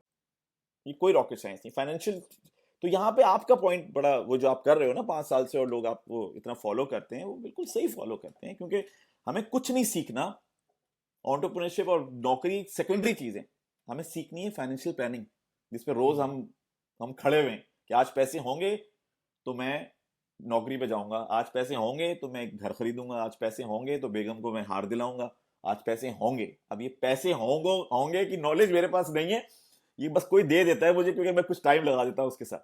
हाँ। तो वैल्यू क्रिएशन जो है ना ये वाली, ये फिर अब नेक्स्ट स्टेज के ऊपर खड़ी हुई है कि क्योंकि फंडामेंटल चीज ये है कि हमें फाइनेंशियल प्लानिंग नहीं आती, बिल्कुल भी नहीं आती, और हमने बस अज्यूम किया हुआ है कि वो एक नौकरी है, अच्छे पैसे देती है, कल भी देगी। और आपको हुँ, पता है, आप खुद इस फील्ड के अंदर है, देखिए एआई आ गई है, हुँ, और इससे इतने बड़े धमाके से ज्यादा बड़ा धमाका वो कर नहीं सकती। सून आएगी, लेटर आएगी, कुछ महीने बाद आएगी, कब आएगी, कुछ आएगी, आ गई है। और जो कर सकती है उसने झलकियां दिखा दी हैं आपको, झलकियां हुँ, हैं, जो भी कुछ है जिस तेजी से वो रोल कर रही है, जितना उसके ऊपर पैसा लग रहा है, ये वही लोग हैं जिन्होंने दुनिया को बदल दिया गूगल के थ्रू, ये वही लोग हैं जिन्होंने दुनिया को बदल दिया टेल्सा के थ्रू, ये वही लोग हैं जिन्होंने दुनिया को बदल दिया एप्पल के थ्रू। तो ये वही लोग हैं जो अब कह रहे हैं कि जी हम दिमाग जैसी चीजें बना लेंगे और ये आपके छोटे दिमाग हो जाएंगे बिल्कुल। तो अब आप ये देखिए कि आपको उस नए दौर में कैसे रहना है। इसकी एग्जांपल देता हूँ ना मैं आपको। ये मैं अभी एक चार्ट देख रहा था, अगर हुआ तो मैं लगा भी दूंगा इसको। S&P 500 की जो टॉप की कंपनीज हैं, उसका एक चार्ट था कि 1990 से 1985 से लेकर अब तक पर 1 मिलियन रेवेन्यू के लिए उनके उन सारी ग्रुप ऑफ कंपनीज के अंदर कितने लोग एम्प्लॉयड थे जी फॉर $1 मिलियन। तो 1985 में ये वैल्यू आती थी तकरीबन 8-9 के दरमियान, कि 8-9 लोग होते थे एक कंपनी में, तो जाके $1 मिलियन का रेवेन्यू के इक्विवेलेंट वो बनते थे। आज की फिगर ये है कि वो एक बंदे से 1.5 बंदे के दरमियान होता है और वो $1 मिलियन बनाती है। तो ये एआई तो अभी आई है, लेकिन जो एफिशिएंसी है कंपनीज की वो बहुत पहले से इम्प्रूव होना शुरू हो गई है। और जैसे जैसे टाइम गुजरेगा वैसे वैसे अगर आपने एआई नहीं सीखी या आपने उसमें इन्वॉल्व नहीं हुए, तो एआई तो शायद आपको रिप्लेस ना करे, लेकिन जो बंदा एआई समझता है वो आपको रिप्लेस जरूर कर देगा। तो यार इसमें कोई शक नहीं है। हाँ, इसमें एक और बड़ा इंटरेस्टिंग पॉइंट है। वो पॉइंट ये कि देखें, वो जो टेक्नोलॉजी है वो आपकी समहाउ एक डिस्टॉर्टेड फॉर्म है रिफ्लेक्शन की, क्योंकि जो काम आप करवाना चाहते हैं उसका एक सर्टेन एस्पेक्ट उसने उठाया है और बहुत ही जबरदस्त करती है। तो वो इंटेलिजेंस और आपकी इंटेलिजेंस में जमीन आसमान का फर्क है। वो एक छोटी सी बहुत ही माइनर सी चीज है जो एक काम जबरदस्त कर सकती है, जो आप जबरदस्त कर ही नहीं सकते क्योंकि आपके पास वो रिसोर्सेज ही नहीं है उस काम को इतना जबरदस्त करने की। तो बहुत सारी चीजें जो हमारी एज ए ह्यूमैनिटी यहाँ हम पहुंचे उसमें हम अभी तक डिस्कवर नहीं कर पाए, इसलिए कि वो हमारा इतना इस हद तक जाने का जो प्रोसेसिंग पावर है वो हमारे पास एग्जिस्ट ही नहीं करती। अब वो एआई आ गई है तो बहुत सारी चीजों के इलाज जो हैं वो उन चीजों से निकल आएंगे, क्योंकि वो इतना फोकस करेगी और वो थ्योरीज लगाएगी और एल्गोज लगाएगी और प्रोबेबिलिटीज लगाएगी और पता नहीं क्या करेगी कि वो ऑप्शन निकाल के आपको ला के दे देगी कि इस चीज को ट्राई कर ले। अब ये जो है ये तो एआई तो कर लेगी, आप नहीं कर सकते। अब सीन ये है कि आपको पता होना चाहिए ना कि आप क्या कर सकते हैं और क्या नहीं कर सकते। हमारा फंडामेंटल जो इस वक्त हमारा चैलेंज खड़ा हुआ है वो हमारी अपनी सेल्फ अवेयरनेस खड़ी हुई है, क्योंकि हम अपने आप को समझे नहीं है। हमने कभी अपने आप को स्टडी नहीं किया, हमने कभी ब्रेन के बारे में कोई डिस्कशंस नहीं किए, हमने कभी कॉन्शियसनेस की बात नहीं की, कभी सेल्फ अवेयरनेस की बात, ये हमारे को टॉपिक्स ही नहीं है। हम तो पैदा हुए हैं, सबके पैदा होते हैं, एक फैमिली में पलते हैं, सबके पलते हैं, वो सब सब सब करके जो है ना वो हम एक बिल्कुल वो कहते हैं ना रेवड़ होते हैं ना कि बस ये सबका होता है, तुम्हारा भी हो गया, इसका हो गया, उसका हो गया, मतलब इतने जनरलाइज्ड हो गए हैं कि हम सोचते ही नहीं है कि यार ये भला क्या है। जब आप अपने आप पे अंदर जाते हैं, जैसे आप फर्ज करें आपका ये जो टैलेंट बाहर निकल कर आया, कैसे आपने अपने आप को इवॉल्व किया इस पीरियड के अंदर यहाँ तक पहुंचे। या जैसे मैं बोलता हूँ कि अगर मैं इंजीनियर ही नहीं था, मुझे तो अंदाजा होता कि मुझे तो कुछ और करना चाहिए था, लेकिन अगर मैं वो नौकरी वो नहीं छोड़ता यूके की और मैं वापस नहीं आता और वो प्रॉब्लम्स मैं फेस नहीं करता, वो चैलेंजेस मुझे रिफाइन नहीं करते, तो मुझे कभी पता ही नहीं चल सकता था कि यार मैं हूं क्यों और मुझे चाहिए क्या। तो इस वक्त आपको प्रोबेबली टेक्निकली एआई को समझने की शायद इतनी जरूरत नहीं है जितना ये चीज समझने की जरूरत है कि मेरी रिलेशनशिप एआई के साथ क्या होगी, मेरी पर्सनल। मैंने कहा ना, मैंने जंबील बनाई थी किसके लिए? अपने लिए भाई, अपने लिए बनाई थी। क्यों? मुझे डर था कि मैं जब जाऊंगा और इतने बड़े नेटवर्क में काम करूंगा और वहां पे प्रॉब्लम्स आएंगे, कौन हेल्प करेगा मुझे? मैं जाके उनसे कहूंगा कि मुझे ये बताओ, कहेगा तुम्हें ये नहीं पता, तूने प्लानिंग टूल पे काम नहीं किया वैसे पहले? हमने तो प्लानिंग टूल जिंदगी में नहीं देखा था 2-2.5 साल में। वो जो प्लानिंग है वो पेपर पे होती थी। 10 साइड पे कौन सी प्लानिंग टूल पे प्लानिंग हो तो वो भी और यूं होती थी, वो इस पे इधर फ्रीक्वेंसी लगा दो पेपर के ऊपर, ये इधर फ्रीक्वेंसी लगा दो, ये वाला काम होता था। टूल्स हमने देखे ही नहीं थे। तो फिर यहाँ के डिस्कशंस, तो वो तो मैंने अपने लिए बनाई थी और वो अपने लिए बना के मैंने, अब उसमें शेयरिंग थी तो शेयरिंग के अंदर लोग आते चले गए, बच्चे आते चले गए, वो सब कुछ हो गया। तो ये वाली चीज है ना कि वो आपको पता होना चाहिए ये मुझे नहीं आता, ये पता होना चाहिए ये मुझे आता है, और जो मुझे आता है उसके लिए मैं क्या कुछ कर सकता हूँ, क्योंकि वो तो अल्लाह ताला का टैलेंट है। जो अल्लाह ताला ने कोई भी जो कहते हैं ना, जो कोई भी बॉक्स उतारा है वो खाली तो नहीं उतारा, कुछ ना कुछ उसके अंदर जरूर है। और अगर आप उस जुस्तुजू में लग जाएं कि उस बॉक्स के अंदर उतरा क्या है, बजाय इसके कि आप उसको ये देखें कि ये खाली क्यों है, दुनिया से मत भरें उस बॉक्स को, बल्कि उस बॉक्स को इन्वेस्टिगेट करें, डिक करें कि इसके अंदर से क्या आया है, ऐसा क्या खजाना अल्लाह मियां ने भेजा है। जब वो खजाना आप निकालेंगे और उस खजाने को कनेक्ट करेंगे एआई के साथ, तो एआई तो आपके लिए कमाल हो जाएगी। लेकिन अगर आपने किसी और का खजाना कॉपी करने की कोशिश की कि भाई देखो आजकल ये चल रहा है तो मैं ये कर लेता हूँ, आजकल वो चल रहा है तो मैं वो कर लेता हूँ, तो वो तो आगे नहीं जा सकेगा, क्योंकि वो उसकी जो जो सोर्स है वो फाइनाइट है, और जो अल्लाह ताला ने खजाना आपको दिया है वो इनफाइनाइट है, उसके लिए आपको मोटिवेशन की कोई जरूरत ही नहीं है। तो अभी जो तो मैं अभी जो जो लोग लेट्स से यूके से आपको अप्रोच करते हैं, भले वो इन्वेस्टमेंट प्रॉपर्टीज के लिए करते हों और यूएई में करते हों या ओमान में करते हों, या वो लेट्स से रीलोकेशन के लिए करते हों, वो चाहते हों कि कहीं जॉब मिल जाए, या अपने बिजनेस को शिफ्ट करने के लिए करते हों, किस तरह के आपको डेमोग्राफिक्स मिलते हैं और क्या क्या लोगों की प्रॉब्लम्स हैं जो लेट्स से हम समझ सकते हैं कि कौन कौन सी प्रॉब्लम्स हैं? सही, चलो मैं चंद केसेस शेयर करता हूँ आपके साथ। एक फैमिली ऑस्ट्रेलिया में, हम्म। और उनके पासपोर्ट्स वगैरह हो गए हैं, यंग बच्चे हैं उनके, 6-7 साल की एज ग्रुप के होंगे, तो वो मूव होना चाहते हैं वहाँ से, ऑस्ट्रेलिया से, क्योंकि वो उनको लगता है कि ये जो वेस्टर्न कल्चर है वो काफ़ी इम्पैक्ट करेगा उनके बच्चों को, और एक जो सिलसिला वहाँ LGBT का सिलसिला चल रहा है, तो वो उसकी वजह से काफ़ी अनकंफर्टेबल हो रहे हैं। तो जब उनसे ऑप्शंस की बात हो रही थी तो उन्होंने ये कहा कि मोहसिन भाई, दुबई नहीं जाना, अगर अगर दुबई जाना है तो मैं फिर सिडनी क्यों छोड़ूं, तो मुझे तो थोड़ा सा आप ऐसा कंट्री बताइए उस रीजन के अंदर जो थोड़ा सा कंजर्वेटिव कंट्री हो और थोड़ा सा स्लो कंट्री हो एज कम्पेयर टू दुबई। तो फिर मैंने उनको ओमान बताया था, तो उन्होंने ओमान बहुत पसंद आया, पूरा स्टडी किया उन्होंने, सारा ड्यू डिलिजेंस वगैरह किया, और फिर उन्होंने, तो एक तो इस तरह के लोग मूव कर रहे हैं, दूसरे इस तरह के लोग मूव कर रहे हैं जो कि सऊदी अरेबिया के अंदर हैं या कुवैत के अंदर हैं, और वो रिटायर होने वाले हैं 1-2 सालों के अंदर, और जब वो रिटायर होने वाले हैं तो पहले वो सोच रहे थे कि वो वापस जाएंगे पाकिस्तान, जो कि सबका सिलसिला होता है कि इवेंचुअली रिटायर होने के बाद कहाँ जाना है, लेकिन जब से वो पाकिस्तान के हालात उन्होंने देखे हैं तो उन्होंने ये आइडिया जो है वो गिव अप कर दिया है, और अब वो ऑप्शन एक्सप्लोर कर रहे हैं यूएई का और फिर उसमें ओमान का भी। तो अभी कुछ इन्वेस्टमेंट जो है वो कुवैत से और सऊदी अरेबिया से हुई हैं ओमान के अंदर, क्योंकि वो रिटायरमेंट का सिलसिला है।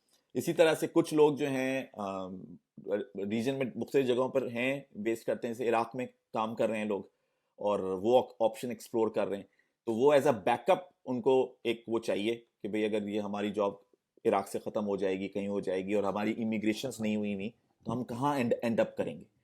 तो वो लोग फिर यहाँ पे रेजिडेंसीज ले रहे हैं प्रॉपर्टीज के थ्रू कि भाई कम से कम हमारे पास एक घर तो होगा ना जहाँ पे हम आराम से जाके रह सकते हैं, उसके बाद देखेंगे क्या क्या सिचुएशन बनती है। इसी तरह से जो अभी कुछ इन्वेस्टमेंट्स दुबई में भी हुई हैं, तो वो प्योरली यूएस से हुई हैं इन्वेस्टमेंट्स, वो प्योरली इसी चीज़ पे हुई हैं कि यार वो दुबई तो रुकने का नाम नहीं ले रहा, तो अगर मैंने अभी इन्वेस्टमेंट नहीं की तो ये तो और महंगा हो जाएगा, और मैं तो मिस आउट कर जाऊंगा, क्योंकि मैं पिछले कोई कुछ लोग ऑब्वियसली 1-1 साल से उसको मॉनिटर कर रहे हैं दुबई को, प्राइसेस को, इन चीज़ों को।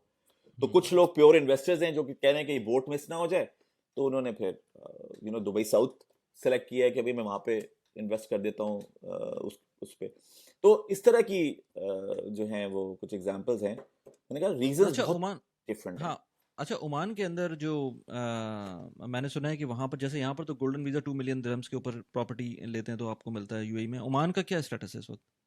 यार ओमान में मतलब ये सिलसिला है कि अगर प्रॉपर्टी आपकी किसी भी वैल्यू की हो, as long as freehold हो दुबई की ज़बान में, वहाँ पे आईटीसीज प्रॉपर्टी कहलाती हैं ये। अच्छा, तो अगर आईटीसीज हैं या वही फ्री होल्ड प्रॉपर्टीज हैं और उसकी प्राइस कुछ भी है, तो आपको रेजिडेंसी मिल जाएगी। कितने साल ये की? मतलब जिसे दुबई के अंदर तो एक बार है ना कि अगर आपको इन्वेस्टर वीजा चाहिए तो 7.5 लाख दरम की प्रॉपर्टी होनी चाहिए, जिसपे आपको रेजिडेंसी दे देंगे, एज लॉन्ग एज वो प्रॉपर्टी 7.5 लाख दरम की हो, उससे कम पे आपको इन्वेस्टर वीजा नहीं मिलता। गोल्डन वीजा तो उससे ऊपर है, 2 मिलियन के 2 ऊपर है, मिलियन पे, हाँ। 2 मिलियन पर है। ये वाला जो इनका वीजा है वो उसकी जो जो जो प्राइस है वो समझे मिनिमम प्रॉपर्टी जो वहां पर अवेलेबल होगी वो कोई 3 लाख दरम की होगी, यूएई दरम की बात कर रहा हूँ, तो 3 लाख दरम पे भी वो आपको रेजिडेंसी दे रहे हैं अच्छा, वहां पे। 3 लाख हाँ दिरहम पे भी मिल जाएगी जी ओमान जी में? जी जी, वहां उन्होंने वो जो बार है ना वो नहीं रखा हुआ, एज लॉन्ग एज वो अच्छा। प्रॉपर्टी फ्री होल्ड के अंदर हो, और अगर वो, क्योंकि सबसे सस्ती प्रॉपर्टीज ही अब 3 लाख की तो है ही ना, 3 लाख से नीचे की तो कोई प्रॉपर्टी है नहीं, तो उस पर भी आपको रेजिडेंसीज मिल जाएंगी, और वो वाली रेजिडेंसीज हैं कि हर 2 साल बाद, जैसे दुबई की इन्वेस्टर वाली है, हर 2 साल बाद आपको रिन्यू करानी पड़ेगी वो, और आपका जो एलिजिबिलिटी है वो डिपेंड करती है कि वो प्रॉपर्टी आपके नाम पर हो, ठीक है, और दैट्स इट। तो आप उसको रिन्यू कराते रहें हर 2 साल के बाद, हर 2 साल के बाद। और उसमें फैमिली को भी मिल जाती है रेजिडेंसी? जी जी, एब्सोल्युटली, उसमें फैमिली को भी मिल जाती है, और उसमें कुछ केसेस में पेरेंट्स को भी दे देते हैं वो, डिपेंडिंग अभी तक के 2 साल कहाँ का ही हो। है वहां पर, बढ़ाया नहीं उन्होंने 5 साल या 10 साल इस तरह यार नहीं किया अभी वो? दरअसल मैं ये कहूँगा, ओमान अभी अभी अभी स्टार्ट हुआ है। तो हम्म। ओमान ने सबसे पहला काम तो ये किया था, जब नए सुल्तान आ गए ना वहाँ पे, तो उन्होंने हम्म। पहला काम ये किया था कि उन्होंने 100% ओनरशिप पे अलाउ कर दिया था कंपनीज बनाना। आई थिंक वो बहुत बड़ा स्टेप था, और ये वही स्टेप है जो दुबई ने 20 साल पहले लिया था। तो एक तो वो हम्म। काम किया था उन्होंने कि 100% ओनरशिप पे कंपनीज बनाई, और दूसरा उन्होंने ये काम किया था कि आप कोई हमारी को मिनिमम वो नहीं है, थ्रेशोल्ड नहीं है। By the way threshold 2.5 lakh Omani riyal का था, 2.5 मिलियन दरहम्स का था ओ। ओ। उससे पहले। अच्छा। तो आप अच्छा। सोचिए अच्छा। कि कहाँ से उठ के कहाँ पहुंचे, यानी अच्छा। 15% पर आ गए। हम्म।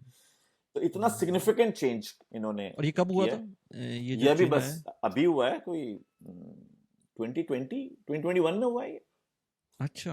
रिसेंट रिसेंट और रिसेंट इसका चीज है। ये जो फ्री होल्ड एरियाज हैं, ये मस्कत के अराउंड भी हैं या ये दूर होते हैं वहां से? यार मस्कत में है, मेजरली तो मस्कत के अंदर ही है। अच्छा। और अब और नए आ रहे हैं, यानी हम्म। गवर्नमेंट खुद ही, यानी सुल्तान हितम नाम है हमारे नए सुल्तान का, तो इन्होंने अपने नाम से ओमान की हिस्ट्री का कोई $10 बिलियन का प्रोजेक्ट लॉन्च कर दिया है। तो इतने अच्छा। सीरियस ये खुद हैं कि अपने नाम से, सुल्तान के नाम हम्म। से वो प्रोजेक्ट लॉन्च हुआ है। और अब हम्म। इस साइड के ऊपर सऊदीज आ गए हैं वहाँ पे। डार्क ग्लोबल का नाम सुना होगा आपने, तो हम्म। उनका प्रोजेक्ट वहाँ लॉन्च हुआ हुआ है। फिर ईगल हिल्स वाले वहाँ बैठे हुए हैं मस्कत बे के नाम से। फिर हम्म। मुरिया ऑरस्कॉम वाले, हम्म। वो उनका प्रोजेक्ट है वहाँ पे। सस्टेनेबल सिटी वाले वहाँ पर मौजूद हैं। फिर तो अब वो आहिस्ता आहिस्ता जो है वो रियल एस्टेट अब किक ऑफ हो रही है। बल्कि अभी खास 2 महीने पुरानी रिपोर्ट है कि वो जी जो रेडी टू बिल्ड है वो 17% गिरी है, हम्म। करेक्ट हुई है ना मार्केट, 17% रेडी करेक्ट टू हुई है, बिल्ड, अच्छा। और बारह अच्छा। परसेंट ऑफ प्लान चढ़ी है। तो अच्छा। वो वाला टाइम ना वो फ्लिप हो रहा है, क्योंकि वो ऑब्वियसली रेडी टू मूव तो ओवर प्राइस थी। तो हम्म। अब वो जब ऑफ प्लान की तरफ लोग जा रहे हैं तो रेडी टू मूव तो नीचे नीचे जाएगी। दुबई की प्रॉपर्टीज़ काफ़ी ज़्यादा एक्सपेंसिव है, लेकिन अगर आप चाहते हैं कि दुबई की प्रॉपर्टीज़ के अंदर कुछ एक्सपोजर लिया जाए, तो कुछ एक्सपोजर के लिए आपके पास अगर छोटी अमाउंट भी मौजूद है तो उसके थ्रू आप स्मार्ट क्राउड एक प्लेटफॉर्म है जिसमें इन्वेस्ट कर सकते हैं। स्मार्ट क्राउड में starting from even 1000 dirhams 2000 dirhams, जितनी भी छोटी अमाउंट है आपके पास, उससे आप इन्वेस्टमेंट स्टार्ट कर सकते हैं। आपका एक्सपोजर यूए की किसी एक प्रॉपर्टी के अंदर हो जाएगा और उसके थ्रू आपका रेंटल भी मिलेगा और आपकी प्रॉपर्टी अप्रिसिएशन भी हो सकती है। इस वीडियो के डिस्क्रिप्शन के अंदर और कमेंट के अंदर आपको लिंक मिल जाएगा जिसके थ्रू आप अकाउंट खोलेंगे, और अकाउंट खोलने के टाइम पर आपको 250 दिरहम्स का रेफरल बोनस मिल सकता है, जो कि मेरी तरफ से होगा क्योंकि इस वीडियो को पावर किया हुआ है स्मार्ट क्राउड ने। Now let's get back to the video. तो वो हाँ, तो उस इसमें स्टेज के अंदर है, इसमें बहुत ये भी अर्ली अच्छी स्टेज चीज़ में है है। ना कि ओमान में अगर आप ले लेते हैं इस तरह की और इतने सस्ते में मिल जाती है आपको, 3 लाख 4 लाख दिरहम के अंदर अगर आप इन्वेस्ट करके आपको रेजिडेंसी मिल जाती है। एंड प्रॉब्ली जब वो कोई मुल्क इस तरह की काम करता है तो वो आगे का भी देखता है, क्योंकि वो कॉन्फिडेंस शेक ना हो नेक्स्ट टाइम इन्वेस्टर्स का, तो ये नहीं करेगा नेक्स्ट टाइम कि वो उस थ्रेशोल्ड को बढ़ा देगा। वो कुछ ना कुछ उसको रखेगा कि वो प्रीवियस इन्वेस्टर जो है ना सेफ गार्ड रहे हैं। तो उसके बाद आप ये सोचें ना कि वंस आपने 3 लाख 4 लाख दिरहम की इन्वेस्टमेंट कर दी, आपको ओमान का बैंक अकाउंट खुल जाएगा, प्रॉब्ली खुल जाएगा, आई जी जी बिलीव, जी राइट? जी जी, वो सब खुल जाएगा, हाँ। सब खुल हाँ, जाएगा, वंस हर आपका चीज हो बैंक अकाउंट जाएगी, खुल जाता है लाइसेंस तो लाइसेंस मिल जाएगा, वो सब हो जाएगा। एक हाँ। दफा आपको अकामा लग गया तो वो सब चीजें जो वहाँ की हैं वो सब हाँ, तो मिल फिर जाएंगी। ये सारी चीज़ें अगर हो गई तो आप एक तरह से जीसीसी के एक्सेस मिल रहा है ना आपको। पूरा। आपको एक दफ़ा बैंक अकाउंट मिलता है तो वो फिर जो दुबई में बैंक अकाउंट के लिए लोग परेशान रहते हैं, अब कुछ भी करने के लिए तैयार रहते हैं, बाय द वे यहाँ पर बहुत सारे लोग होते हैं, तो उनको ओमान का bank account I believe it's almost the same अगर बैंक अकाउंट वहाँ खुल जाता है और यार आपको जीसीसी रेजिडेंस हो जाते हैं, ओमान रेजिडेंस हो जाते हैं, तो मुझे नहीं पता कितना ईजी होगा, लेकिन प्रॉब्ली यहाँ का भी बैंक अकाउंट खुल सकता होगा। जी जी, बैंक अकाउंट तो बहुत ऑब्वियसली, वो इस वक्त तो सारी वो मोबाइल ऐप्स और टेक्नोलॉजी में तो सारे बैंकिंग सिस्टम तो एक दूसरे से कनेक्टेड है ना दुनिया में। तो हम्म। ओमान का सिस्टम इतना ही अच्छा है जितना दुबई का सिस्टम है बैंकिंग का। और ये कि क्योंकि ओमान अभी रेडार में नहीं है ना, हम्म। बड़े जो रेडार्स होते हैं फाइनेंशियल इंस्टीट्यूशंस हम्म। वालों के, तो वो हम्म। इतना ज्यादा स्ट्रिंजेंट भी नहीं है हम्म। उन सारी चीजों के अंदर। हम्म। तो वो अर्ली बर्ड के जो एडवांटेजेस हैं आपको, अगर अभी एंटर हम्म। होते हैं कुछ लोग, तो वो आप अर्ली हम्म। बर्ड के एडवांटेजेस आप अवेल करेंगे। और हम्म। क्योंकि रियल एस्टेट पे बहुत काम हो रहा है और इतनी रियल एस्टेट जो है वो डेवलप हो रही है, तो वो किसके लिए हो रही है? जाहिर सी बात है उन लोगों के लिए हो रही है जो आके रहेंगे, और रियल एस्टेट के साथ रेजिडेंसी कनेक्ट की हुई है, क्योंकि उनको पता है कि भाई जो लोग आएगा वो अब रहने के लिए आएगा। तो वो अपने हिसाब से उसको अट्रैक्ट भी कर रहे हैं। तो हम्म, ओमान ने अपने आप को बड़ा यूनिकली पोजीशन किया है, क्योंकि कुछ लोग जैसे अभी हमारे कनाडा के कुछ लोग हैं जो कि इन्वेस्ट कर रहे हैं, वो इसलिए इन्वेस्ट कर रहे हैं कि वो उनको फास्ट लाइफ नहीं चाहिए। वो उन्होंने इसलिए दुबई में इन्वेस्ट नहीं किया क्योंकि उनको फास्ट लाइफ नहीं चाहिए थी। उन्होंने कहा कि नहीं यार, दुबई मुझे समझ ही नहीं आता, क्योंकि वो मैं हूं नहीं इस तरह का, मुझे थोड़ी सी स्लो लाइफ चाहिए। और मतलब although he was young, he is young, but उन्होंने कहा कि हमें ये चाहिए। तो अब वो कह रहे हैं यार मुझे तो ये समझ आ रहा है। तो ओमान की ऑडियंस बहुत डिफरेंट है। और मैं लोगों को एग्जांपल देता हूँ यार, कराची इस्लामाबाद, तो कराची दुबई, इस्लामाबाद ओमान। अब जैसे हम जब जाते थे इस्लामाबाद तो हम कहते थे भाई कैसे हिल ही नहीं टाइम रहे, नहीं चल ही गुजरा। नहीं रहे, स्लो हो गए ये वो। और आई एम श्योर जब इस्लामाबाद वाले कराची आते थे तो उनकी भी बुरी हालत होती थी, Chaotic, वो कहते, भाई हाँ, क्या हाल है, क्या हो रहा है, ये क्या हो रहा है, कौन आ रहा है, कौन जा रहा है। तो आई थिंक वो वाला डिफरेंस है। तो वो टेम्परमेंट ही डिफरेंट है दोनों जगहों का। और ओमान का क्योंकि ज्यादातर फोकस है वो नेचुरल ब्यूटी, फिर उनके पास इतने सारे बीचेस, 3200 किलोमीटर की कोस्ट लाइन है उनके पास, फिर डेजर्ट है, तो वो आउटडोर और ये और बहुत नाइव लोग हैं, लोग मैं 2 बहुत दफ़ा अच्छे हैं। ओमान जा चुका हूँ और मैं कोई नई चीज़ ही ढूँढता हूँ, मतलब मिलती है मुझको वहाँ पर। वो बिमा सिंखोल था, बहुत ही एक अल्टीमेट किस्म की जगह है वो। उसमें अगर कोई वाटर स्पोर्ट्स किसी को पसंद है, सलाला अभी तक मैं नहीं गया, लेकिन it's a natural beauty heaven. जो यहाँ पर गोरे होते हैं, बाय द वे, जो यूएई के गोरे होते हैं, वो जाते हैं ओमान और वो ऐसी ऐसी जगहें ढूंढ के लाते हैं। अगर आप इनके ब्लॉग्स पढ़ेंगे जो ये लोग इंटरनेट पर डालते हैं, तो ऐसी ऐसी जगहें होती हैं जो यहाँ के लोकल्स मुझे कहते हैं, इमराती, वो कहते हैं हमें भी नहीं पता कि ओमान में ये जगह है, लेकिन अगर आप गोरों से पूछेंगे तो उनको पता होगा, क्योंकि वो फिर एक्सप्लोर कर रहे होते हैं उसको। तो ये Oman is really winter amazing season place. में जबरदस्त भाई, हिच हाइकर्स होते हैं। हम कभी कभी जब अख्तर गए तो हमने तो लोगों को लिफ्ट दी है। अच्छा। यूके से कपल्स होते हैं, हम्म, यूके से आए हुए हैं, हिच हाइकिंग हो हम्म, रही है, हम्म, एक गाड़ी में बैठे, दूसरे के वहां उतर गए, वहां से उतरे किसी और में, मतलब ऐसे आए हुए हैं लोग कि भाई उन्होंने कहा कि यार इतने ही पैसे थे, इसी में मैनेज हम्म, करना है। तो वो पैसे नहीं रोक सकते कि मैं रेंट कार नहीं ले सकता, कोई बात नहीं, लिफ्ट ले लेंगे कोई और दे देगा, इस तरह के लोग।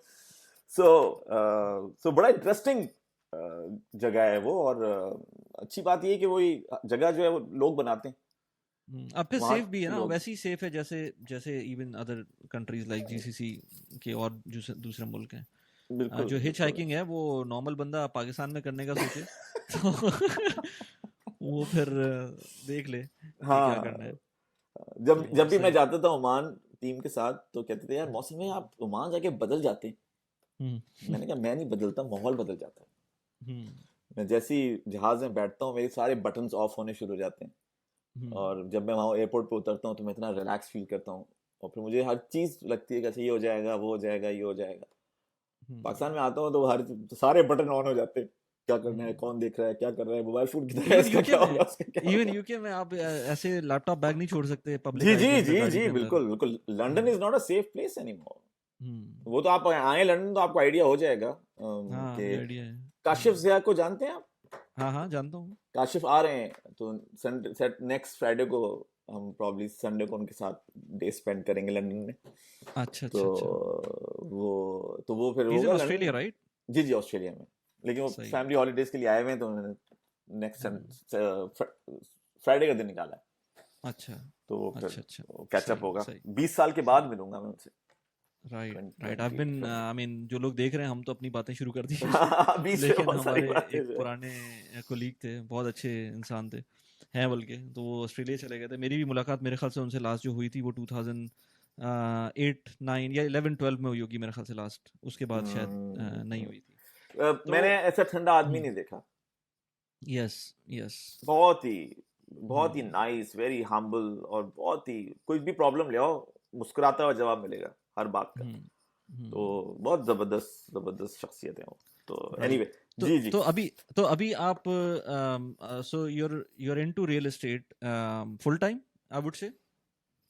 यार दरअसल ये पीछे मेरे डीएनए में आया है क्योंकि मेरे फादर के साथ भी यही मसला था हम्म, कि जब कोई चीज पकड़ लेते हैं ना, हम्म। तो उसका जो है ना, जब तक खत्म नहीं होता उसका, लेकिन पता नहीं क्या आपने रीजन होता आपने है। जॉब फिर स्टार्ट नहीं की, मतलब आपने फिर ये you completely off the hook. 9 to 5 thing? हाँ यस। हाँ, कंप्लीटली। तो 2007 जब छोड़ी थी मैंने, हम्म, उसके बाद तो बस फिर वो कटी पतंग थे। कभी इस छत पे चले जाते थे, कभी उस छत पे चले जाते थे।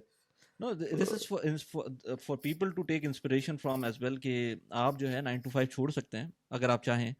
मतलब बहुत सारे होते हैं जिनको अच्छी लगती है 9 to 5, no harm doing that. अगर आपको वो समझ में आता है वो भी ठीक है, लेकिन अगर कोई चाहता है कि उसको चेंज करना है, और एंड आई एम श्योर अगर आपका फैमिली बैकग्राउंड स्ट्रांग नहीं भी होता तब भी आप किसी ना किसी तरह से उसको कहीं ना कहीं से पहुंच जाते जिस जगह पर आप हैं। यार देखिए, एक तो है ना, वो अगर आप ढूंढ लेंगे कि आपके अंदर है क्या, है ना, वो खुद ही ड्राइव करेगा आपको। और जब वो ड्राइव करेगा तो वो कुछ नहीं देखेगा अपने आगे, क्योंकि वो आपको अपना पर्पस मिल गया है, अपना मिशन मिल गया है। आप कहते हैं यार ये है, अच्छा या तो ये है, या दूसरा ये है कि आपको कोई प्रॉब्लम मिल गई है। यानी आज के दौर में कहते हैं ना एंटरप्रेन्योर कौन होता है, मैंने कहा भाई एंटरप्रेन्योर वो शख्स होता है जिसको प्रॉब्लम से मोहब्बत होती है। अगर आपको फैसिनेशन है ना प्रॉब्लम का, यानी फैसिनेशन है, इतना फैसिनेशन है कि आप कहते हैं यार ये प्रॉब्लम ही सब कुछ है, तो बस आप नंबर 1 आप एंटरप्रेन्योर बन सकते हैं। क्योंकि वो प्रॉब्लम कंटिन्यूसली चेंज होगा, ग्रो करेगा, बड़े से बड़ा होता जाएगा, क्योंकि ये प्रॉब्लम इंसानों का प्रॉब्लम है। और कभी भी प्रॉब्लम जो है ना वो रुकता नहीं है, बढ़ता रहता है, ग्रो होता रहता है। और अगर आपने कोई प्रॉब्लम में से आइडेंटिफाई कर लिया, कोई भी प्रॉब्लम, और उसका पीछा अगर आपने लेना शुरू कर दिया, तो आप एंटरप्रेन्योर खुद बन जाएंगे। ये जो सिलसिला है ना कि मैं 9 to 5 में काम नहीं कर सकता या मैं इसमें काम नहीं कर सकता, ये बहुत सेकेंडरी चीजें हैं। क्योंकि अगर आप ये सोच रहे हैं कि मुझे ये करना है और मुझे ये चाहिए, तो इसका कस्टमर के प्रॉब्लम से कोई ताल्लुक नहीं है। और पैसे जो कस्टमर आपको देता है वो अपने प्रॉब्लम सॉल्व करने के देता है। वो इसलिए नहीं देता कि आप अपना पैशन एक्सरसाइज कर रहे हैं, वो इसलिए नहीं देता कि इससे आपका घर चलेगा। उसका कस्टमर को उससे कोई ताल्लुक नहीं होता, कोई ताल्लुक। कस्टमर ये देखता है कि मेरे लिए वैल्यू प्रोपोजिशन क्या है। अब इसके पीछे कुछ भी खड़ा हो, कोई ऐसा बच्चा खड़ा हो जिसका 2 रुपए ना हो, और कोई बहुत बड़े जाइंट खड़ा हो, कस्टमर डजंट केयर, उसको तो वैल्यू चाहिए। सो अगर वो वैल्यू आप समझ गए कि उसको क्या वैल्यू चाहिए, तो बस फिर आप भूल जाइए कि पैसे की तो बारिश होगी आपके पीछे, क्योंकि आपने वैल्यू पकड़ ली। लेकिन अगर आप ये सोच रहे हैं कि मैं एंटर होऊंगा क्योंकि मैं ये करना चाहता हूं, और ये भाई वो दुनिया को नहीं चाहिए जो आप करना चाहते हैं। हाँ सही बात है, बिल्कुल। तो फैसिनेशन अगर आपने प्रॉब्लम का क्रिएट कर लिया, किसी भी प्रॉब्लम का, जैसे अभी डायबिटीज वाला सिलसिला मैंने स्टार्ट किया हुआ है, मेरा प्रॉब्लम है भाई। I would come to that. Actually, I would come to that. But उससे पहले दोबारा हम रियल एस्टेट को जरा पूरा कवर कर लें। So आप ये कह रहे हैं कि आपने प्रॉब्लम आइडेंटिफाई किया फॉर रियल एस्टेट। पहले आप प्रॉब्ली पाकिस्तान के अंदर आपने किया था, मतलब अच्छा पाकिस्तान में भी किया था। चलें अभी हम किया था और कर रहे थे हम। बैरियर टाउन में हमारा ऑफिस है, वो हम कर रहे थे। वो तो हम स्लो एंड स्टडी थोड़ा बहुत ये, और ढूंढ रहे थे कि हम पाकिस्तान में कर सकें। तो हमने बहुत कोशिश की वहां एडजस्ट होने की, कि किसी तरह से पाकिस्तान की रियल एस्टेट इंडस्ट्री में हम एडजस्ट हो जाएं। लेकिन वो प्रोबेबली प्रॉब्लम हमारा था। लेकिन अभी आप जो भी लोग लेट्स से वेस्ट में हैं, वो अगर मूव करना चाहते हैं या लेना चाहते हैं प्रॉपर्टीज फॉर इन्वेस्टमेंट पर्पस, तो आप उनको फैसिलिटेट कर रहे हैं। बिल्कुल, मैं उनको ये कह रहा हूँ कि इस रीजन को देखिए, यहाँ पे हर जगह के ऑप्शंस को देखिए, फिर अपनी अपॉर्चुनिटी को देखिए कि आप क्यों लेना चाहते हैं, आपकी जरूरत क्या है, उसको देखिए, और फिर हम मैच मेकिंग करते हैं। पहले था एक डिश, 1 डिश, और वो थी दुबई। अब आपके पास आ गया बुफे। अब इस बुफे के लिए आपको ऑब्वियसली थोड़ा सा टाइम लगाना पड़ेगा, समझने का, थोड़ी सी एफर्ट लगानी पड़ेगी, विजिट भी करना पड़ेगा। कुछ लोग, तभी लास्ट टाइम मैं गया हुआ था तो मेरे साथ तो इन्वेस्टर्स गए हुए थे ना, तो वो कह रहे थे यार चलते हैं। मैंने कहा चलें, बिल्कुल चलें, घूम फिर कर आते हैं। तो वो थोड़े काम करने पड़ेंगे, तो वो चीज मैं फिर उनको फैसिलिटेट करता हूँ। राइट। तो इसके अंदर जो ओमान वर्सेस दुबई और सऊदी भी आप देख रहे हैं, सऊदी में कुछ खुला है या नहीं खुला अभी तक? यार सऊदी में जो जनवरी में खुला था, वो खुला था 4 मिलियन सऊदी रियाल की residency, which is around $1.1 million. वो उन्होंने खोली थी। सऊदी मार्केट इस वक्त काफी अर्ली स्टेज के अंदर है, और अभी बहुत सारी चीजों को वो एड्रेस करने की कोशिश, डिजिटलाइजेशन कर रही है, रियल एस्टेट की लॉज चेंज कर रही है। तो अभी सऊदी मार्केट देखें और सोचें कि कब फिर आपने इन्वेस्टमेंट करनी है। खासकर मेरा जो एक बैरोमीटर है वो बैरोमीटर ये है कि जो लोग सऊदी अरेबिया में 10 साल से 15 साल से 20 साल से रह रहे हैं, जो लोग रह रहे हैं, जिस दिन वो फोन करके बोलें कि मैंने खरीद ली है, तुम आ जाओ, मैंने खरीद लिया है, तुम आ जाओ, तो वो दिन आप अपने पास पैसे तैयार रखेंगे जी, वो बड़ी अच्छी मार्केट है, हमें एंटर होना चाहिए। तो सऊदी अरेबिया को मैंने काफी स्टडी किया, बट इस वक्त वो मार्केट इस वक्त is very early to invest as a क्या कहा जाएगा, नॉन रेजिडेंट। तो ये है, कतर की मार्केट भी बड़ी इंटरेस्टिंग है, बहरीन की भी है, वो सारी इंटरेस्टिंग मार्केट है। लेकिन अभी जो मुझे इस वक्त कंपटीशन नजर आ रहा है दो उसके अंदर, यानी कंपटीशन तो नहीं कहूंगा मैं, मतलब दो जो हॉट मार्केट्स हैं इस वक्त, वो एक ओमान है और एक यूएई है। मैं इसलिए सिर्फ दुबई का नाम नहीं लिया क्योंकि I think Sharjah is getting very hot, फिर रास खैमा का सिलसिला चल रहा है, फिर अबू धाबी में बड़ी डेवलपमेंट है। तो आई थिंक यूएई और ओमान पे बहुत फोकस है, बट साथ में इनको भी देख रहे हैं कि यहाँ क्या क्या चेंजेस चल रहे हैं। अच्छा, एक लास्ट क्वेश्चन रियल एस्टेट से रिलेटेड। मैं भी रियल एस्टेट की वीडियोस बनाता हूँ और अक्सर लोग कह रहे होते हैं कि भाई वो एक बबल बन गया, दोबारा से इतनी प्रॉपर्टीज हाई हो गई हैं, प्राइसेस उतनी हो गई हैं हाई। तो अब किस तरह समझाते हैं आप लोगों को कि भाई क्या है सिचुएशन, यार जिसको लेना है वो क्या करे? देखें, आपका भी डोमेन वही है, मेरा डोमेन भी वही है, डेटा डेटा डेटा, ठीक है, और फिर और ह्यूमन अंडरस्टैंडिंग, यानी इंसान है कैसे, उनकी सोच क्या है। मेरा बड़ा फैसिनेशन है दिमाग के साथ।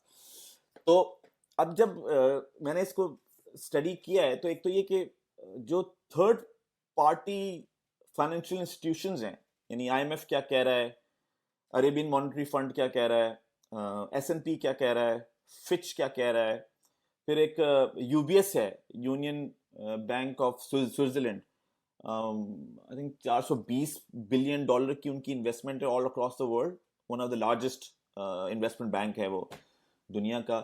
तो वो उन्होंने एनालिसिस किया हुआ है सारी सिटीज का, क्योंकि उनकी हर जगह इन्वेस्टमेंट है, टोक्यो के अंदर भी है, जिनेवा में भी है, न्यूयॉर्क में भी है, तो उसमें वो दुबई कहाँ रैंक कर रहा है। तो वो सारे के सारे लोग जिन्होंने दुबई की बुक्स खोली हुई हैं, और अबू धाबी वो अबू धाबी जिसने 2008 में लाइफलाइन दी थी दुबई को, सबको पता है, सबको पता है, राइट, लाइफलाइन दी थी, राइट। अबू धाबी क्यों इन्वेस्ट कर रहा है दुबई के अंदर? एल्डार उनका एक बहुत बड़ा डेवलपर है, तो वो क्यों अबू धाबी को क्या नहीं पता दुबई का?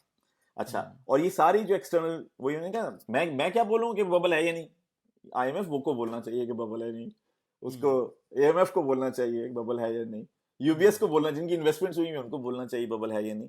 तो ये सारी जो थर्ड पार्टीज हैं, ये अभी तक कोई साइन नहीं दे रही।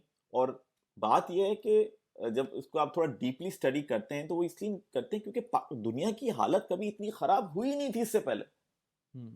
आप ये सोचिए ना कि दुबई के अंदर इन्वेस्टमेंट जो है वो डाइवर्सिफाइड इन्वेस्टमेंट है, ऑस्ट्रेलियंस भी कर रहे हैं, जापानीज भी कर रहे हैं, इस दफा मैं गया तो चाइनीज बैठे हुए इतने नजर आए मुझे, चाइनीज भी कर रहे हैं, पाकिस्तानी भी कर रहे हैं, इंडियन भी कर रहे हैं, रशियंस भी कर रहे हैं, ईस्टर्न यूरोपियंस भी कर रहे हैं।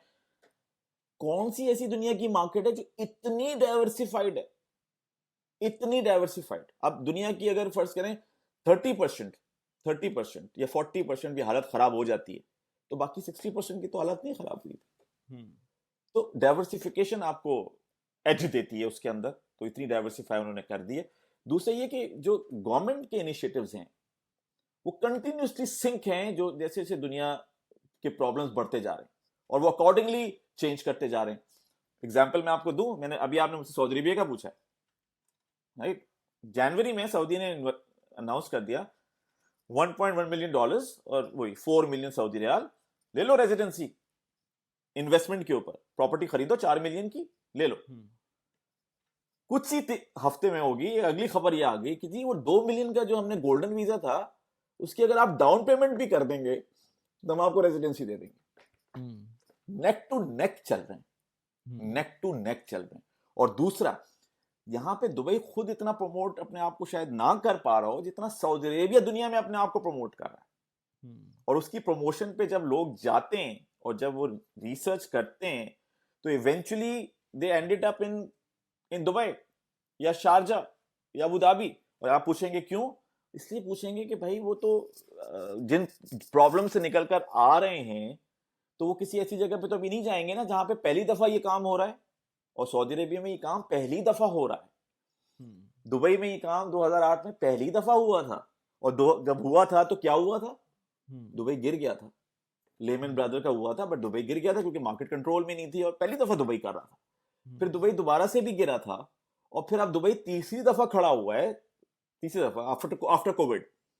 तो इनके 3 पीछे एसेट्स हैं। जैसे मैं कहता हूं कि मैंने तो 15 कंपनियां बनाई थी जो मैंने बंद की हैं। वो 15 कंपनियां क्या खड़ी हुई हैं, उसने मुझे ये बताया है कि कंपनी कैसे चलती है। तो दुबई को भी हम क्यों कहें कि वो मुल्क है? हम तो ये कहेंगे ना वो तो लोगों का एक मजमुआ है जिन्होंने पहला एक्सपेरिमेंट किया 2008 में, दूसरा किया 2014 में, तीसरा खुद ही हो गया 2020 में कोविड। और उसके बाद जो इन्होंने जो सीखे हैं ये वो ऊपर चढ़ते चले गए। एस्क्रो लेकर आ गया सिंगापुर से। एस्क्रो का सिस्टम जो है वो सिंगापुर से उठा के लेकर आ गए।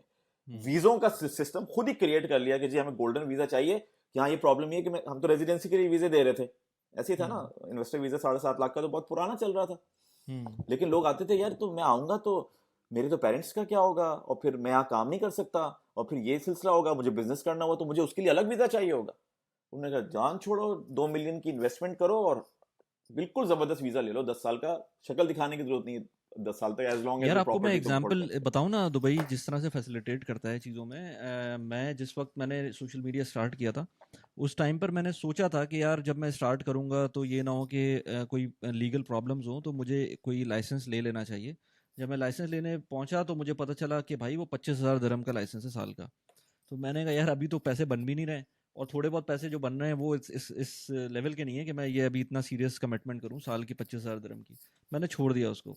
1 साल गुजरा, 1.5 साल गुजरा, थोड़ा सा बेहतरी आना शुरू हुई, तो फिर मैंने दोबारा चेक किया, दोबारा वही रेट थे।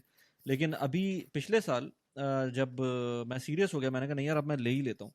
जब मैंने लेने गया तो वो पता है आपको 1,500 दिरहम का मिला मुझको, क्योंकि वो स्पेसिफिक वीज़ा है जो कि ऑनलाइन एंटरप्रेन्योर्स के लिए है या सोशल मीडिया कंटेंट क्रिएटर्स के लिए है, जिनके पास अपना वीज़ा ऑलरेडी मौजूद है, लेकिन उनको जस्ट कि इसको लीगलाइज करना है, अपने टिक बॉक्स करना है। और वो बहुत इंपॉर्टेंट है क्योंकि अब मेरे ख्याल से दुबई को ये समझ में आ गया है कि लाइसेंसेस से पैसे नहीं बनते। जो लाइसेंस से जो बंदा काम कर रहा होगा वो उससे जो वैल्यू क्रिएट होगी, उससे जो इकोनॉमी में चीज़ें चेंज होंगी, उससे पैसे बनेंगे। वो सबके लिए बनेंगे, वो सिर्फ मुल्क के लिए नहीं बनेंगे, वो बंदे के लिए भी बनेंगे, मुल्क के लिए भी बनेंगे, जो जनरल पब्लिक है शायद जॉब्स क्रिएट हो, तो वो सारी चीज़ें जो है ना एक साइकिल शुरू होगा। तो ये बहुत अच्छी चीज़ है कि उन्होंने एक चीज़ को, और बहुत अच्छी मुझे ये लगती है कि जो चीज़ प्रॉब्लम नज़र आती है उसका सोल्यूशन भी आना शुरू हो जाता है सामने। जो प्रॉब्लम थी कि जो ना इतना एक्सपेंसिव जो वीज़ा जो लाइसेंस की कॉस्ट थी, जो कि नॉर्मल छोटा एक कंटेंट क्रिएटर या लेट से छोटा जो ई कॉमर्स वाला बंदा है वो शायद अफोर्ड ना कर सके, उन्होंने इस चीज़ को रियलाइज़ किया और उसको कन्वर्ट कर दिया एक अपॉर्चुनिटी के अंदर। इस तरह की कोई भी चीज़ आपको इस पूरे रीजन में नहीं मिलेगी। यार वो जो इंटरनेट का नहीं है फ्रीमियम मॉडल, फ्रीमियम मॉडल, हाँ ये हाँ फ्रीमियम मॉडल है। और दुबई को किस चीज ने बनाया? एमिरेट्स एयरलाइन ने बनाया, है ना। लाओगे तो पैसे खुद ही खर्च कर लेंगे, लाओ तो सही, लेकर तो आओ। तो दुनिया की नंबर 1 एयरलाइन वो बन गई, इस वजह से आज दुबई दुबई है। तो जो सबसे बड़ा ट्रिगर था वो वाला। बिल्कुल। अच्छा मोहसिन भाई, अब अगर हम बात करें उसकी, मेरे लिए खुद भी वो बड़ा इंटरेस्टिंग था। आपने एक सेशन भी किया था, मैं उसमें ज्वाइन नहीं कर पाया था, टू रिवर्स द डायबिटीज़। ये एक बहुत मतलब अभी हम लोग लाइव भी कर रहे थे, हाफ भी था, और भी 6 लोग थे टोटल, हम लोग बात कर रहे थे, और उसमें फॉर सम रीज़न हेल्थ पे बात शुरू हो गई थी। तो हमने काफ़ी बात की कि शुगर के ऊपर, आर्टिफिशियल इंग्रेडिएंट्स के ऊपर, ये सारी चीज़ें हमने बात की उस लाइव के अंदर। तकरीबन 2 घंटे का लाइव चला था वो। ओ अभी भी, जबरदस्त, बड़ा हाँ, मजा 2 आया घंटे होगा। का लाइव था वो। बहुत मज़ा आया था उसमें। उसमें बहुत सारी बातें की थी। उसमें हमने ये हेल्थ पे बात की थी, उसमें हमने कंटेंट क्रिएशन पे बात की थी, उसमें ऑफ कोर्स वो जो फाइनेंशियल एक्यूमेन होता है कैसे क्रिएट करते हैं उस पर बात की थी। मल्टीपल चीज़ें थी। पर वो लाइव चल रहा था तो चैट्स भी हो रही थी, तो उसके अंदर लोगों के क्वेश्चंस भी आ रहे थे, तो बहुत मज़ा आया था उसमें। तो उसमें भी एक ये हेल्थ का टॉपिक आया था। तो मुझे ज़रा ये बताएं, ये रिवर्स डायबिटीज़ क्या होती है और कैसे करते हैं उसको?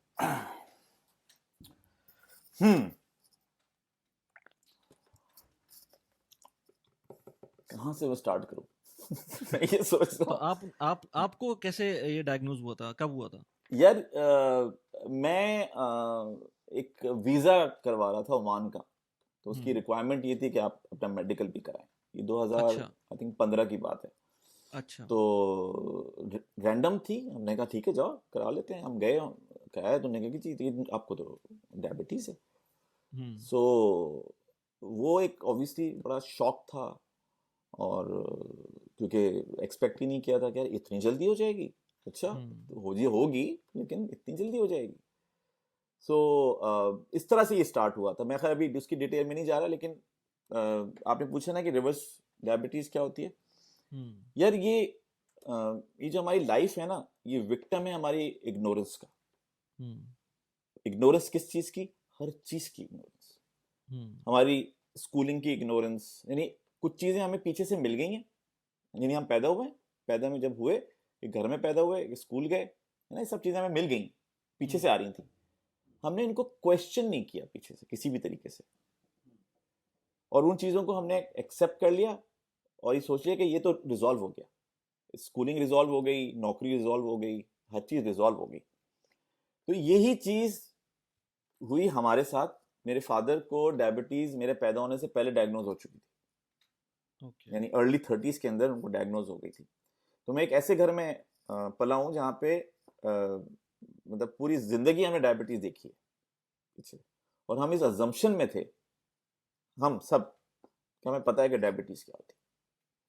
लेकिन जब मुझे हुई और मैं इस शॉक में गया कि ये मुझे कैसे हो गई, क्योंकि ऑब्वियसली जब किसी फैमिली में डायबिटीज हो तो हम वैसे ही कॉन्शियस होते हैं, नहीं कम खाओ, शुगर ना खाओ, ये कम होता है। ये नहीं था कि नहीं खाते थे, सब चीजें थी, लेकिन ऑब्वियसली ओवर द बोर्ड नहीं जाते थे। तो वो जब हुई तो वो इतना शॉक में मैं गया कि फिर मैंने कहा कि यार ये तो, इसको तो मुझे समझना तो पड़ेगा ना, ये हुआ है क्या चीज। तो जब मैंने उसको स्टडी किया, जब रिसर्च मैंने किया थैंक्स टू इंटरनेट की, तो मुझे फिर ये पता चला कि हमें से यहाँ किसी को नहीं पता कि ये क्या चीज है। हम इवन ये बता भी नहीं सकते कि डायबिटीज मर्ज क्या है। लोगों को नहीं पता कि डायबिटीज मर्ज क्या है। यानी 10 लोग बैठे हुए हो, 2 बता देंगे, 8 लोगों को नहीं पता होगा। और उनकी अम्मा को होगी, किसी को होगी, सबको होगी, नहीं पता होगा कि ये है क्या। मैं आसान जबान की बात कर रहा हूं, मेरे को डॉक्टर की बात नहीं कर रहा कि ये है क्या। तो वो जो इग्नोरेंस है ना, वो सबसे बड़ा मर्ज है हमारा, ना सिर्फ डायबिटीज का बल्कि हर चीज का। तो इसीलिए जब मैं गया, मैंने इसको स्टडी किया, और स्टडी करने के बाद कोई 2-3 महीने में मैंने रिवर्स कर दी। तो मैं जब जिस डॉक्टर के पास गया था ना फर्स्ट टाइम जब डायग्नोज हुआ है, तो और बड़ी इंटरेस्टिंग ये है कि मेरे सुबह की मेरी फ्लाइट थी दुबई की, अबू धाबी में मेरी एक मीटिंग थी, और उसके बाद मुझे ओमान जाना था कोई 1 हफ्ते के लिए। उस रात को आया और उन्होंने कहा कि यार अभी डॉक्टर को दिखा दो। ये वो डॉक्टर थे जो बड़े अच्छे जबरदस्त डॉक्टर थे, मैं नाम नहीं लूंगा, मेरे फादर को देखते थे, तो क्योंकि डायबिटीज थी। उन्होंने मेरी बेगम को निकाला बाहर, और उन्होंने मुझे 15 मिनट में मौत का रास्ता दिखा दिया। लिटरली मौत दिखाई उन्होंने मुझे हर वो चीज बता दी कि देखो 3 साल में ये होगा, 7 साल में ये होगा, 12 साल में ये होगा, 14 साल में ये होगा, ये ऐसा होगा, ये होगा। तो दिमाग ही उड़ गया मेरा। तो जब मैं निकला वहां से, मेरा दिमाग साए साए साए कर रहा। खैर मेरी फ्लाइट थी, मैं चला गया। मुझे समझ नहीं आ रहा उसके बाद कि मैं क्या खाऊं और मैं क्या ना खाऊं। यानी आपको बात पता चली कि जो आप खा रहे हैं वो ठीक नहीं खा रहे। अब पता ही नहीं था मुझे कि मैं ये बन खाऊं, ये ब्रेकफास्ट दिया इसने, इसमें मैं अंडा खाऊं नहीं खाऊं जहाज में। और फिर उसके बाद अबू धाबी मीटिंग हुई। इतना मुझ पर प्रेशर था, मैंने ओमान की फ्लाइट कैंसिल की, मैं घर आ गया, और मैं 1 हफ्ता घर रहा, ऑफिस ही नहीं गया। और मैंने कहा यार मुझे इसको पढ़ना पड़ेगा। और जब मैंने उसको पढ़ा तो उसमें लिखा हुआ था कि भाई ये तो रिवर्सिबल है, ये तो खाने की डिजीज है। सही खाएंगे नहीं होगी, गलत खाएंगे हो जाएगी। ये डिजीज है, ये सिंपल चीज है बस। तो जब ये रेवोल्यूशन हुआ, तो बस फिर हम जरा खाने में और घुस गए कि खाना है क्या चीज। और फिर बताया था ना KYF, नो योर फूड। हमने फिर वो मल्टीग्रेन आटा बनाया था, क्योंकि आपकी सबसे बड़ी मुसीबत आपकी रोटी है। और आप जिस इतनी फाइन इंजीनियरिंग हुई है, इतनी फाइन बायोलॉजी की एग्जाम्पल है आप, इतनी फाइन केमिस्ट्री की एग्जाम्पल है आप, है ना, क्या क्या प्रिसिशन है आपका, आपकी बॉडी का। वो दो चीजों पे कैसे ऑपरेट हो सकता है? मजे के लिए खाएंगे और पेट भर जाना चाहिए। आपने ओवर सिंप्लीफाई कर दिया इस चीज को। जब आपने ओवर सिंप्लीफाई किया तो उस ओवर सिंप्लीफिकेशन के पीछे पूरी पता नहीं कितने ट्रिलियन डॉलर की इंडस्ट्री इस इग्नोरेंस पे खड़ी हुई है, जिसके नाम है पिज्जा हट, जिनका नाम है स्टारबक्स, जिनके नाम है कोक, पेप्सी, सुपर बिस्किट और वो मीठी छालिया और जो कुछ खड़ा हुआ है शुगर के पीछे।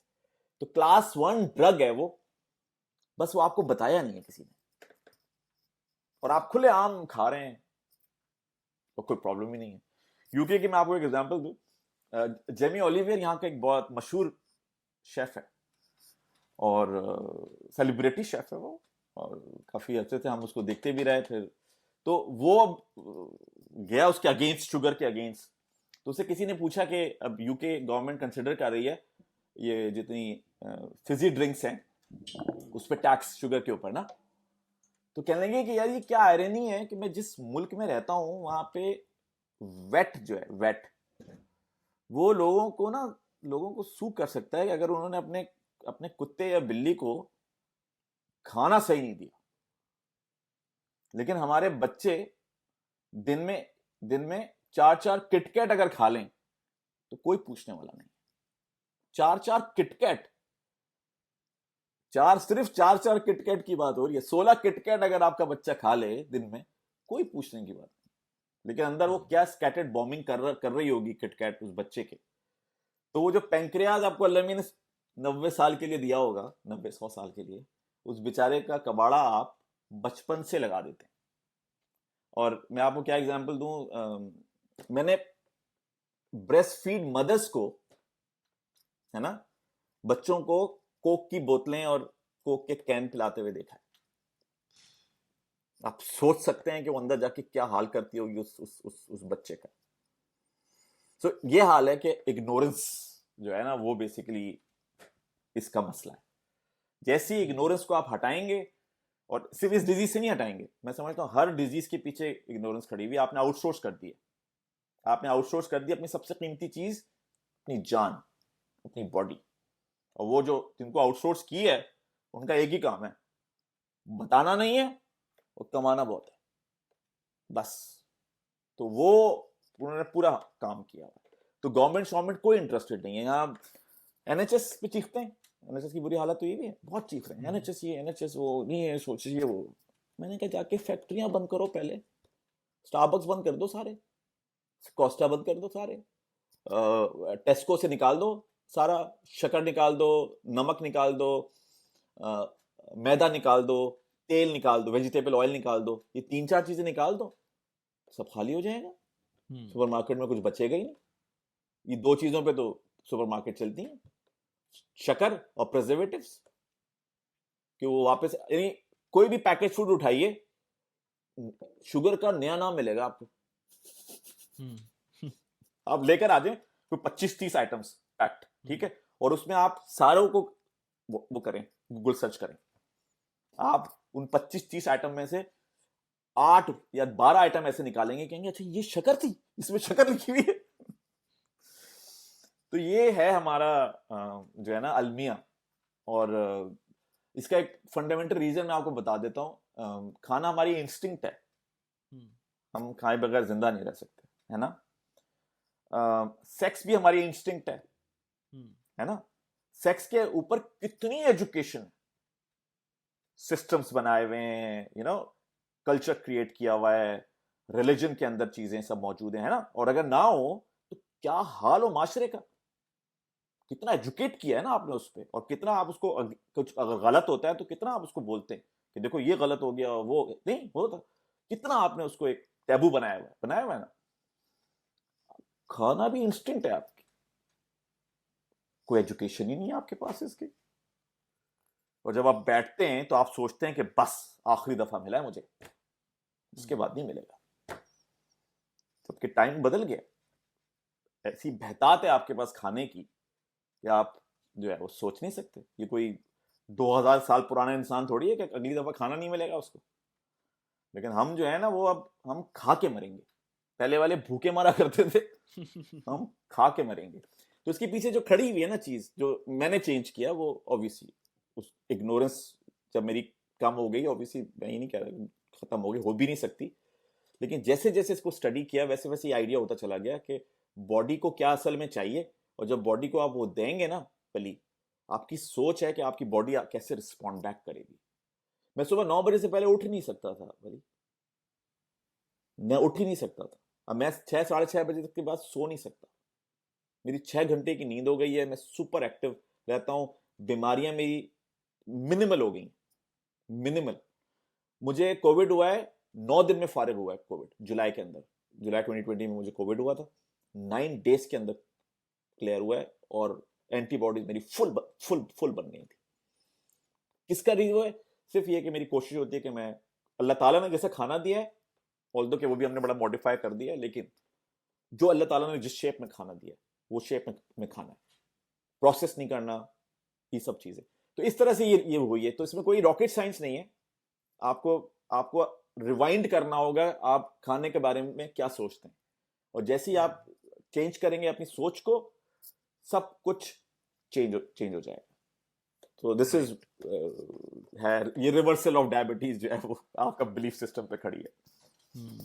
मैनिफेस्टेशन है बिल्कुल, लेकिन उसके लिए आपको करना भी पड़ेगा ना, ऐसे तो नहीं हो सकता कि आप फिर आइसक्रीम चॉकलेट खा रहे हो और साथ में मैनिफेस्टेशन भी कर रहे हो। यार एक बात सुने, मुझे ये एक एंगल है, मतलब मुझे ये होता है फील के एक चीज आपको किसी ने दी है, जैसे ये बॉडी है या हम हैं, ये हमने खुद तो अपने आप को क्रिएट किया नहीं, और ना हम अपने आप को क्रिएट कर सकते हैं, राइट? तो ये हमारी क्रिएशन नहीं है, तो ओनरशिप भी नहीं हो सकती। ओनरशिप तो एग्जिस्ट ही नहीं करती। हम तो मुसाफिर हैं इस बॉडी के, इस ब्रेन के, है ना, और फिर वो हमारा सफर खत्म हो जाएगा। अब बॉडी जिस शेप में आई थी उस शेप में फिर वापस जानी चाहिए, वरना तो अमानत की खयानत है ना ये। अगर बॉडी को आपने उस शेप में वापस नहीं किया जिस शेप में आई थी, तो आपकी ओनरशिप नहीं है। एक तो ये वाली बात।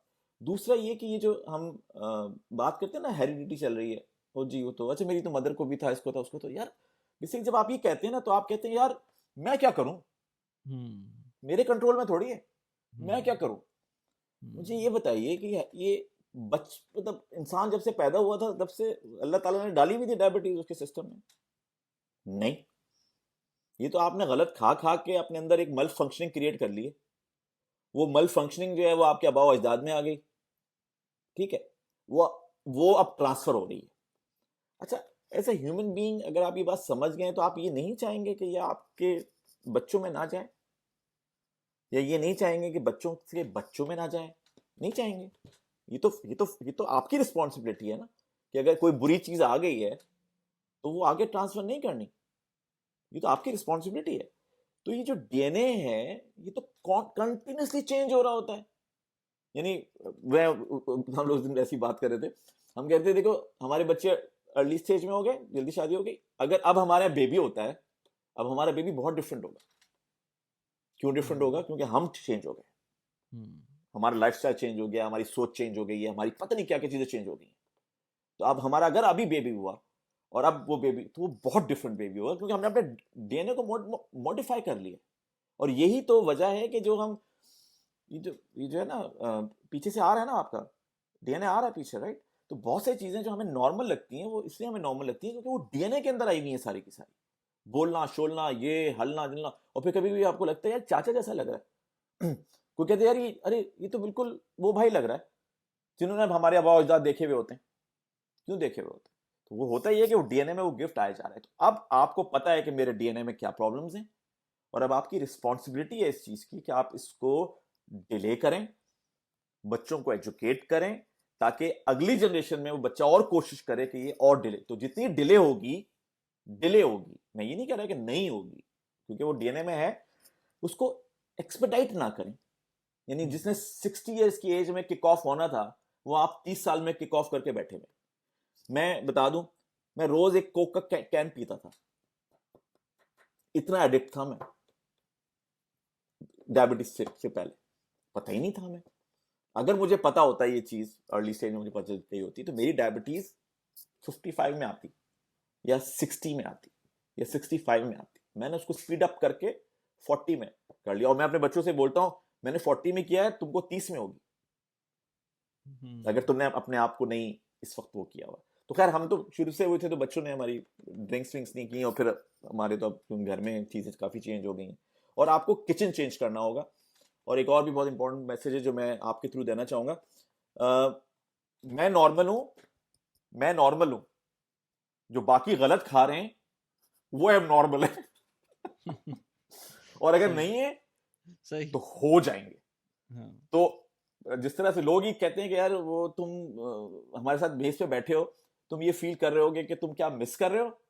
मैंने कहा बॉस मैं ये फील कर रहा हूँ कि आपकी जिंदगी के दिन कितने कम हो रहे हैं इन दिमागों के साथ। तो आपको फ्लिप करना है। जब आप फ्लिप करोगे तो ये सब चीजें आपके लिए आसान हो जाएंगी। अदरवाइज अगर आप ये सोच रहे हो कि मैंने कोई वेट कम करना है या मुझे मैं तो आज वो हूं, क्या कहते हैं, आज तो मैं डाइट के ऊपर हूं, भाई वही तो डाइट है जो खानी चाहिए, जिसको तुमने स्पेशल बनाया हुआ है वो स्पेशल नहीं है। ये जो लोग खा रहे हैं ना ये ठीक नहीं खा रहे। तो एनीवे तो ये चलें, है जबरदस्त फिलॉसफी। जबरदस्त। आई फुली एंडोर्स यू, और होपफुली मैं भी, क्योंकि ट्राई कर रहा हूँ कि कोई हेल्दी रिजीम जो है ना होना चाहिए और वो परमानेंटली होना चाहिए। तो I am trying my best on that. बाकी ये कि आपका जो है वो सारे सोशल जो है ना मैं डाल दूंगा डिस्क्रिप्शन के अंदर, ताकि अगर somebody has to reach out to you they can easily do नहीं, that. Thank you so much, मुझे बहुत मजा आया। आई थिंक जो भी टॉपिक्स आपने रेज किए थे वो काफी मेरे लिए इंटरेस्टिंग है। एआई मेरे लिए बड़ा इंटरेस्टिंग है। फिर ऑब्वियसली लोगों को जो कंसर्न है कि वो जॉब पे जाना चाहिए या इन्वेस्टमेंट के लिए इन्वेस्टमेंट करनी चाहिए या एंटरप्रेन्योरशिप की तरफ जाना चाहिए, फिर रियल स्टेट वगैरह, तो मुझे तो बहुत बहुत मजा आया। Thank you so much for giving me this opportunity.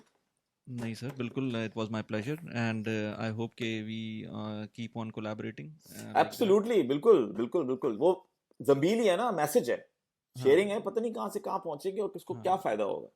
Indeed Indeed. मुझे मिलते हैं जमील के कुछ लोग जो कहते हैं यार यही हुआ था, मुझे तो पता ही नहीं क्या क्या हुआ था। हाँ तो सही वो बात है। हमारा काम है कि जो पता है वो दे दो, जितना दे दो, जितना दे दो, जितना दे दो। वो तो सही बात है। कहते हैं ना, भरा हुआ दर्ख्त तो हमेशा झुका हुआ होना चाहिए। सही। तो वो सिलसिला है। चलें, नहीं जबरदस्त। जी, थैंक यू मजहर भाई। बहुत बहुत शुक्रिया। चलें, ऑल द बेस्ट, मुलाकात टेक केयर, मुलाकात अल्लाह हाफिज। ओके, अल्लाह हाफिज़।